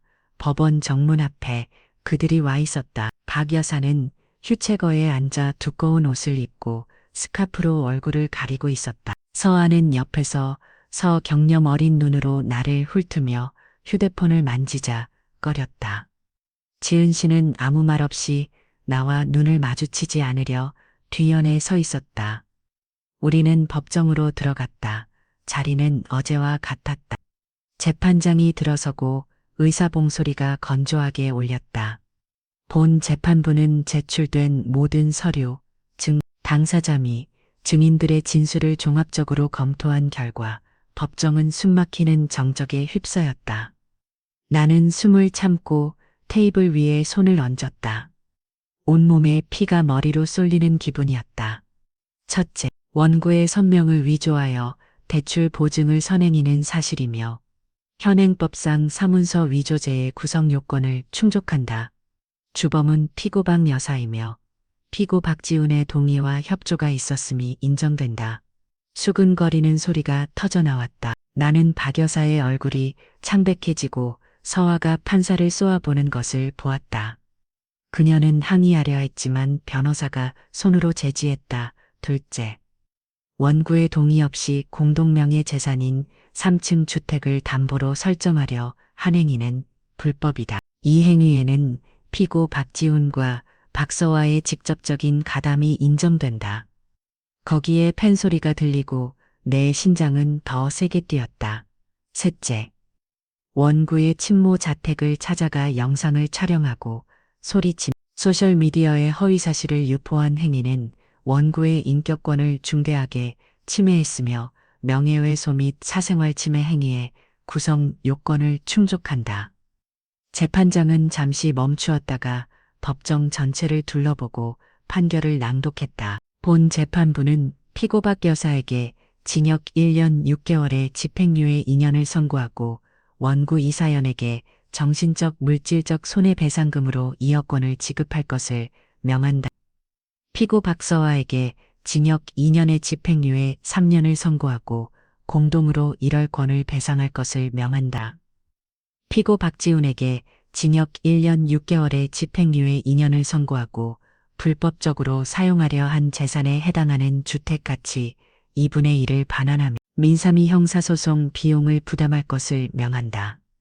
법정의 공기는 몇 초간 가라앉다가 이내 소란스러워졌다. 서아의 비명이 들렸다. 불공평해요. 전부 조작이라고요. 박 여사는 휠체어에 굳은 채 앉아 있었고 지훈 씨는 아무 말 없이 고개를 숙이고 있었지만 손은 관절이 하얗게 될 정도로 꽉 쥐고 있었다. 재판장이 의사봉을 내리치며 정숙을 명령했다. 피고들은 오늘로부터 15일 이내에 항소할 권리가 있습니다. 이상으로 재판을 마칩니다. 나는 일어나 서류를 정리했다. 김 변호사가 나를 보며 작게 미소 지었다. 축하합니다.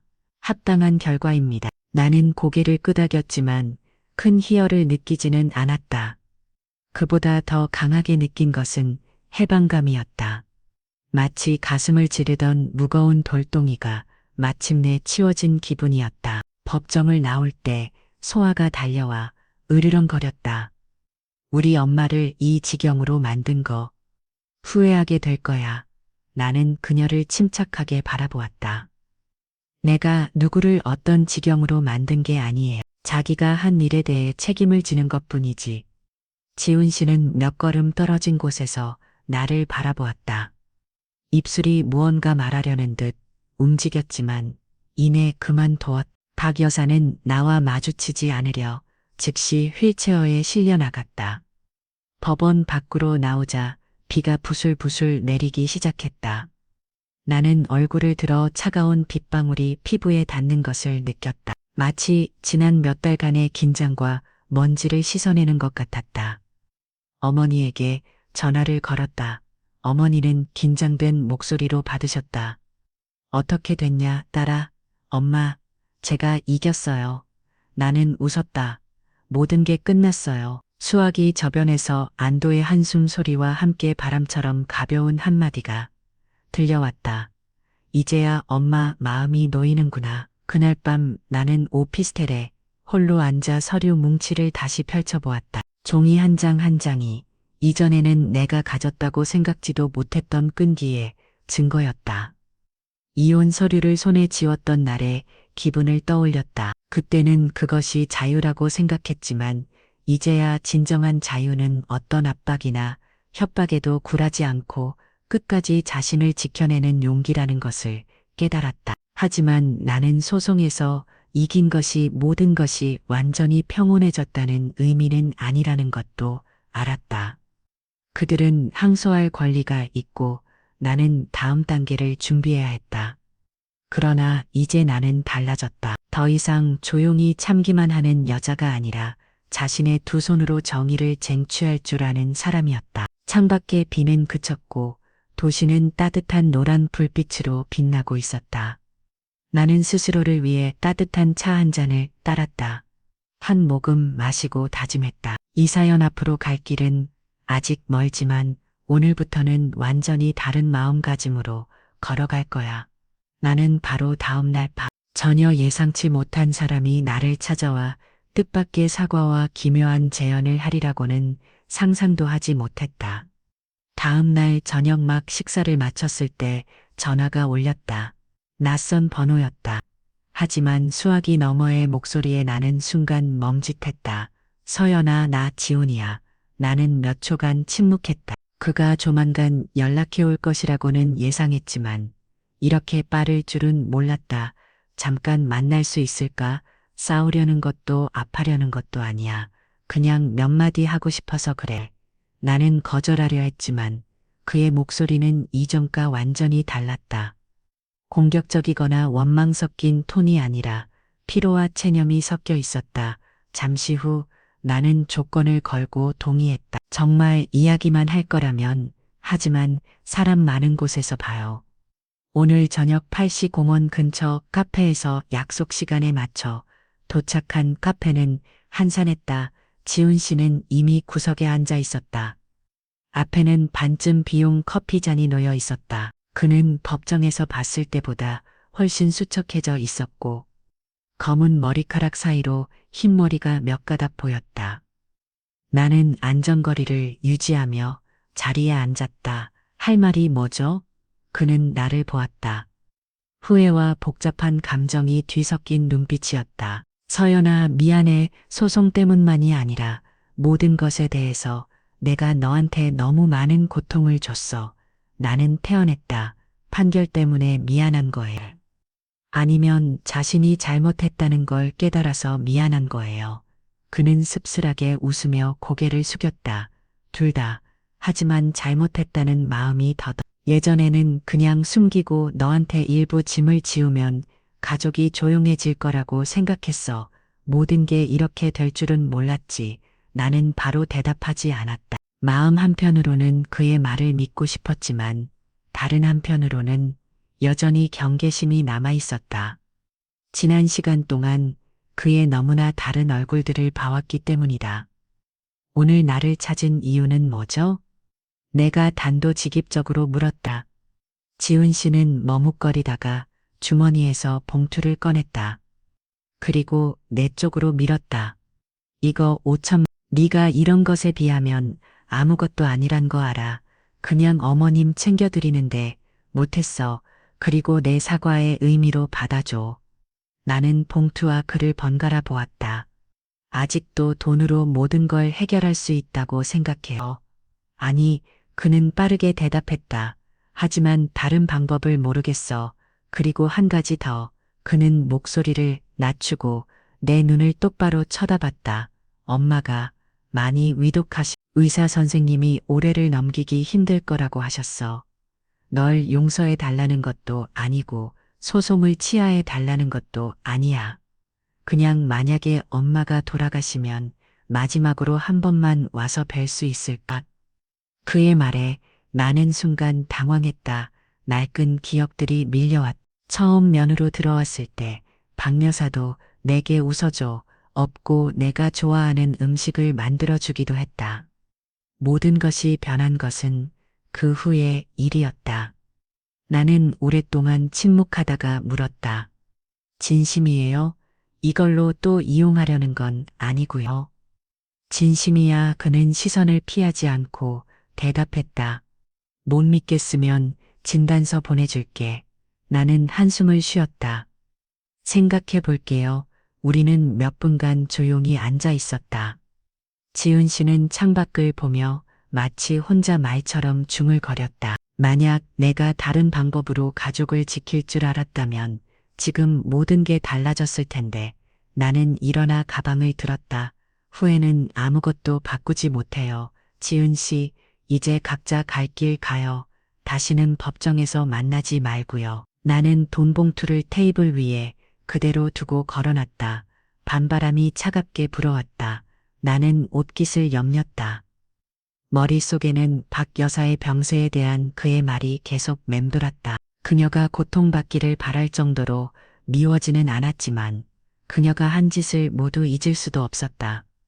집에 돌아와 어머니께 모든 이야기를 전했다. 어머니는 이야기를 다 들으시고 깊은 생각에 잠기셨다. 딸아, 용서는 그들이 받을 자격이 있어서 하는 게 아니라 내 마음이 평안해지기 위해 하는 거란다. 하지만 용서가 과거로 돌아가거나 잘못을 없던 일로 하라는 뜻은 아니야. 거리를 둘 필요가 있다면 그렇게 하렴. 나는 고개를 어머니의 말씀을 마음이 한결 가벼워졌다. 만약 정말 박 여사의 마지막 날들이라면 나는 갈 수도 있을 것이다. 무언가를 다시 잊기 위해서가 아니라 내 인생의 고통스러웠던 한 장을 닫기 위해서. 다음 날 김 변호사에게서 상대방이 항소장을 제출했다는 연락이 왔다. 놀라지는 않았지만 법적 사움이 더 길어질 수도 있다는 것을 깨달았다.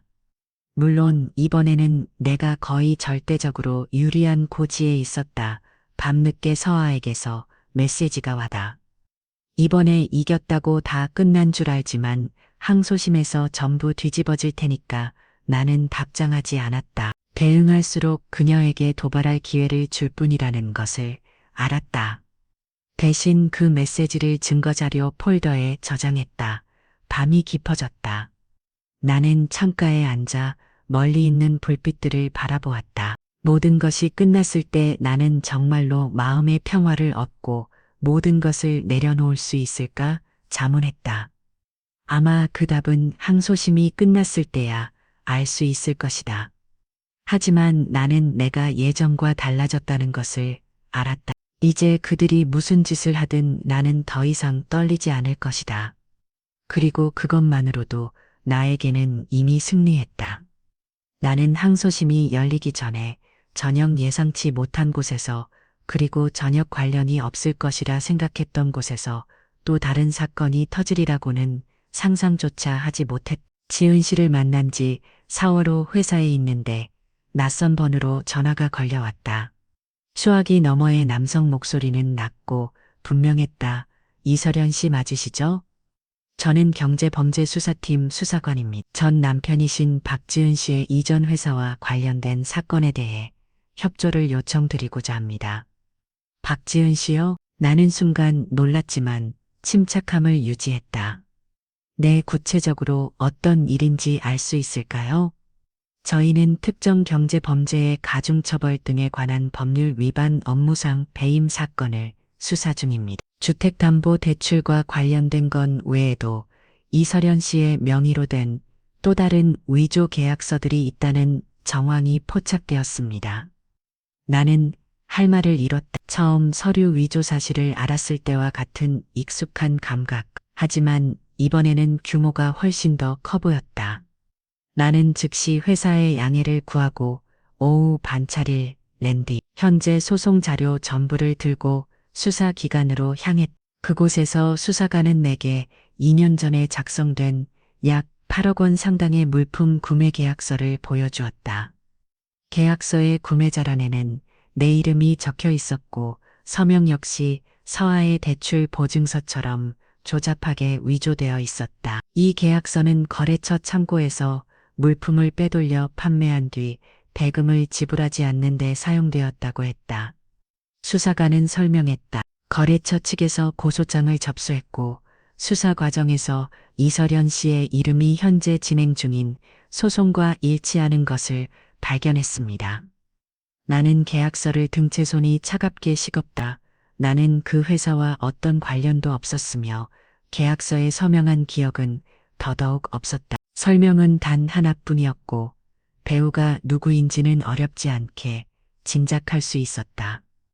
수사관님, 저는 이런 계약서에 서명한 적이 없음을 분명히 말씀드립니다. 나는 단호하게 말했다. 그리고 저는 범인이 제가 이미 고소한 그 사람들이라고 확신합니다. 그들이 제 서명을 위조해 돈을 빌린 증거도 있습니다. 수사관은 고개를 끄덕였다. 그렇다면 이설연 씨의 소송 자료가 이 사건에 큰 도움이 될 겁니다. 저희는 박지훈 씨를 소환해 조사할 예정입니다. 나는 무거운 마음으로 수사기관을 나섰다. 이 사건이 다가오는 항소심의 판도를 완전히 뒤바꿀 것임을 알았다. 만약 지훈 씨의 행위가 또 다른 형사사건과 연루된다면 단순한 가족 간의 민사 분쟁이라는 상대방의 주장은 완전히 무너질 것이었다. 그날 저녁 나는 김 변호사에게 전화의 모든 것을 설명했다. 그는 잠시 생각에 잠기더니 말했다. 이설연 씨, 이것은 큰 기회이지만 동시에 그들을 더욱 무모하게 만들 수도 있습니다.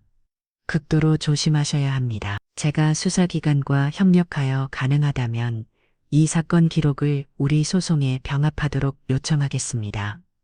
나는 그 방안에 동의했다. 하지만 마음속에서는 결심과는 다른 슬픔이 느껴졌다. 이혼했고 지훈 씨가 잘못했다는 것을 알면서도 그가 이렇게까지 깊이 빠져 있을 줄은 몰랐기 때문이다. 이틀 후 고향의 지인으로부터 지훈 씨가 위조 계약서 건으로 수사기관에 소환 조사를 받았다는 소식을 들었다. 서아와 박 여사는 이상할 정도로 조용했다. SNS에도 전화도 문자도 없었다. 그 침묵이 그들이 공개적으로 공격할 때보다 나를 더 불안하게 만들었다. 그날 저녁 설거지를 하고 있는데 어머니에게서 전화가 왔다. 목소리는 다급했다. 서연아, 방금 어떤 사람이 우리 집 앞에 봉투를 하나 두고 갔어. 여러분이 이 일에서 더 많은 것을 잃고 싶지 않으면 멈춰라 라고 적힌 쪽지가 들어있더라. 나는 어머니를 안심시키기 위해 깊게 숨을 쉬며 침착함을 유지했다. 엄마, 절대 만지지 마세요. 제가 바로 경찰에 신고할게요. 그날 밤 나는 쪽지 사진을 김 변호사와 경찰에 즉시 전송했다. 김 변호사는 답장했다. 보이시죠? 그들은 공지에 몰렸습니다. 참 몰릴수록 자신들의 잘못을 더 드러내고 있습니다. 이것은 좋은 증거이지만 절대적으로 안전에 유의하셔야 합니다. 항소심 사흘 전 수사관에게서 충격적인 소식을 전해드렸다. 지은 씨의 이전 회사 동료로부터 증언을 확보했습니다. 그 직원은 지은 씨가 직접 이사연 씨의 이름이 적힌 위조 계약서를 회계팀에 전달했다고 진술했습니다. 그리고 즉시 대금을 지불하지 않고 물품을 외부로 빼돌리는 방법이라고 명확히 설명했다고 합니다. 나는 그 말을 듣고 안도감과 함께 고통을 느꼈다. 더 이상 정이 남은 것은 아니었지만 한때 내 가장 가까운 사람이었던 그가 조금의 망설임도 없이 나를 해치려 했다는 사실의 씁쓸함을 느꼈다. 그날 밤 나는 책상에 앉아 증거 소리를 한 장 한 장 넘겼다. 창밖에서는 바람이 윙윙거렸다. 나는 다짐했다. 이 사연, 이건 단순히 소송에서 이기기 위한 것이 아니야. 모든 것을 한 번에 그리고 영원히 끝내기 위한 거야. 나는 항소심 당일 아침, 내가 결코 내 편이 서리라고는 생각지 못했던 한 인물이 갑자기 나타나 모든 것을 즉시 끝날 수 있을 만큼 강력한 증언을 하리라고는 전혀 알지 못했다. 항소심 당일 나는 복잡한 심정으로 잠에 섰겠다. 10년의 세월 매달 시댁에 보냈던 생활비, 침묵으로 견뎌야 했던 순간들, 고통으로 지새웠던 밤들이 모두 머릿속을 스쳐 지나갔다. 하지만 오늘 나는 더 이상 과거의 연약한 여자가 아니었다. 나는 자신의 정당한 권리를 지키기 위해 일어선 사람이었다. 법정에 들어서자 숨 막히는 긴장감이 감돌았다. 재판부, 피고 측, 원고 측, 그리고 증인들이 모두 자리에 앉아 있었다. 그런데 이번에는 특별한 인물이 눈에 띄었다. 박 여사의 친언니인 박 여사였다. 나는 한 번도 만난 적이 없었지만 그 집안에서 발언권이 매우 크다고 들었던 사람이었다. 박 여사의 언니는 차분하지만 단호한 눈빛으로 증언되었다. 그녀는 동생 박 여사와 조커 서호가 내게 빚을 떠넘기기 위해 서류를 위조한 사실을 알고 있었으며 심지어 지은 씨가 공동 재산을 불법적으로 사용하려 한 계획에 가담했다는 사실까지 인정했다. 그녀는 또한 동생이 가족 구성원들로부터 받은 압박 때문에 그런 행동을 할 수밖에 없었다고 털어놓았다. 하지만 그것이 잘못된 행위를 정당할 수는 없다고 못 받았다. 그녀의 증언에 법정은 정적에 휩싸였다.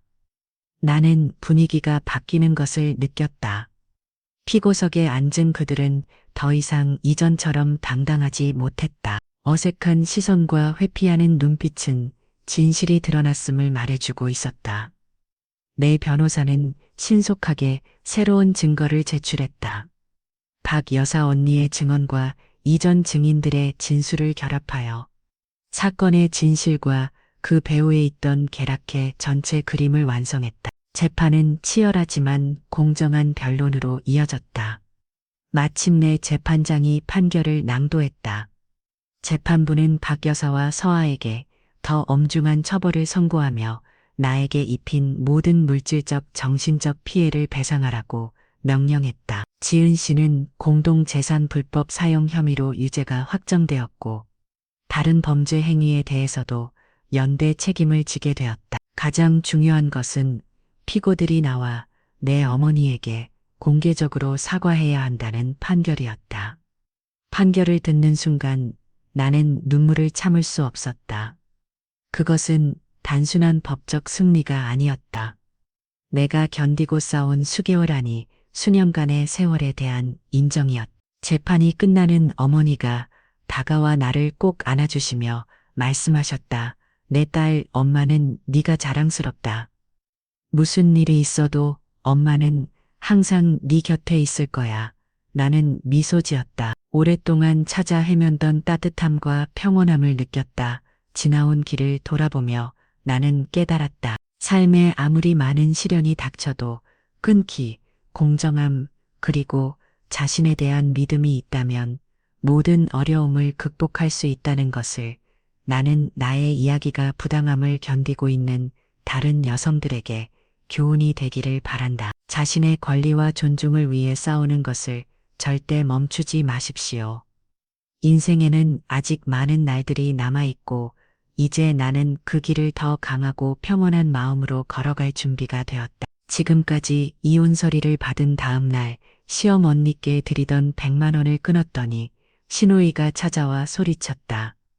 우리 집 빚 갚는 돈을 언니가 무슨 자격으로 끊어요? 이 마지막 이야기까지 함께 해주셔서 감사합니다. 이 찢어질 듯한 고통과 혹독한 시련의 여정을 통해 우리는 끈기와 용기가 결코 헛되지 않음을 보았습니다. 가족과 친지로부터 오는 상처, 고통, 압박에 직면하더라도 자신의 소신을 지키고 옳은 것을 믿는다면 우리는 자신을 위한 공정함과 평온을 찾을 수 있습니다. 만약 당신이 가족 관계의 어려움이나 삶에 보이지 않는 압박에 시달리고 있다면 당신은 혼자가 아니라는 것을 기억하십시오.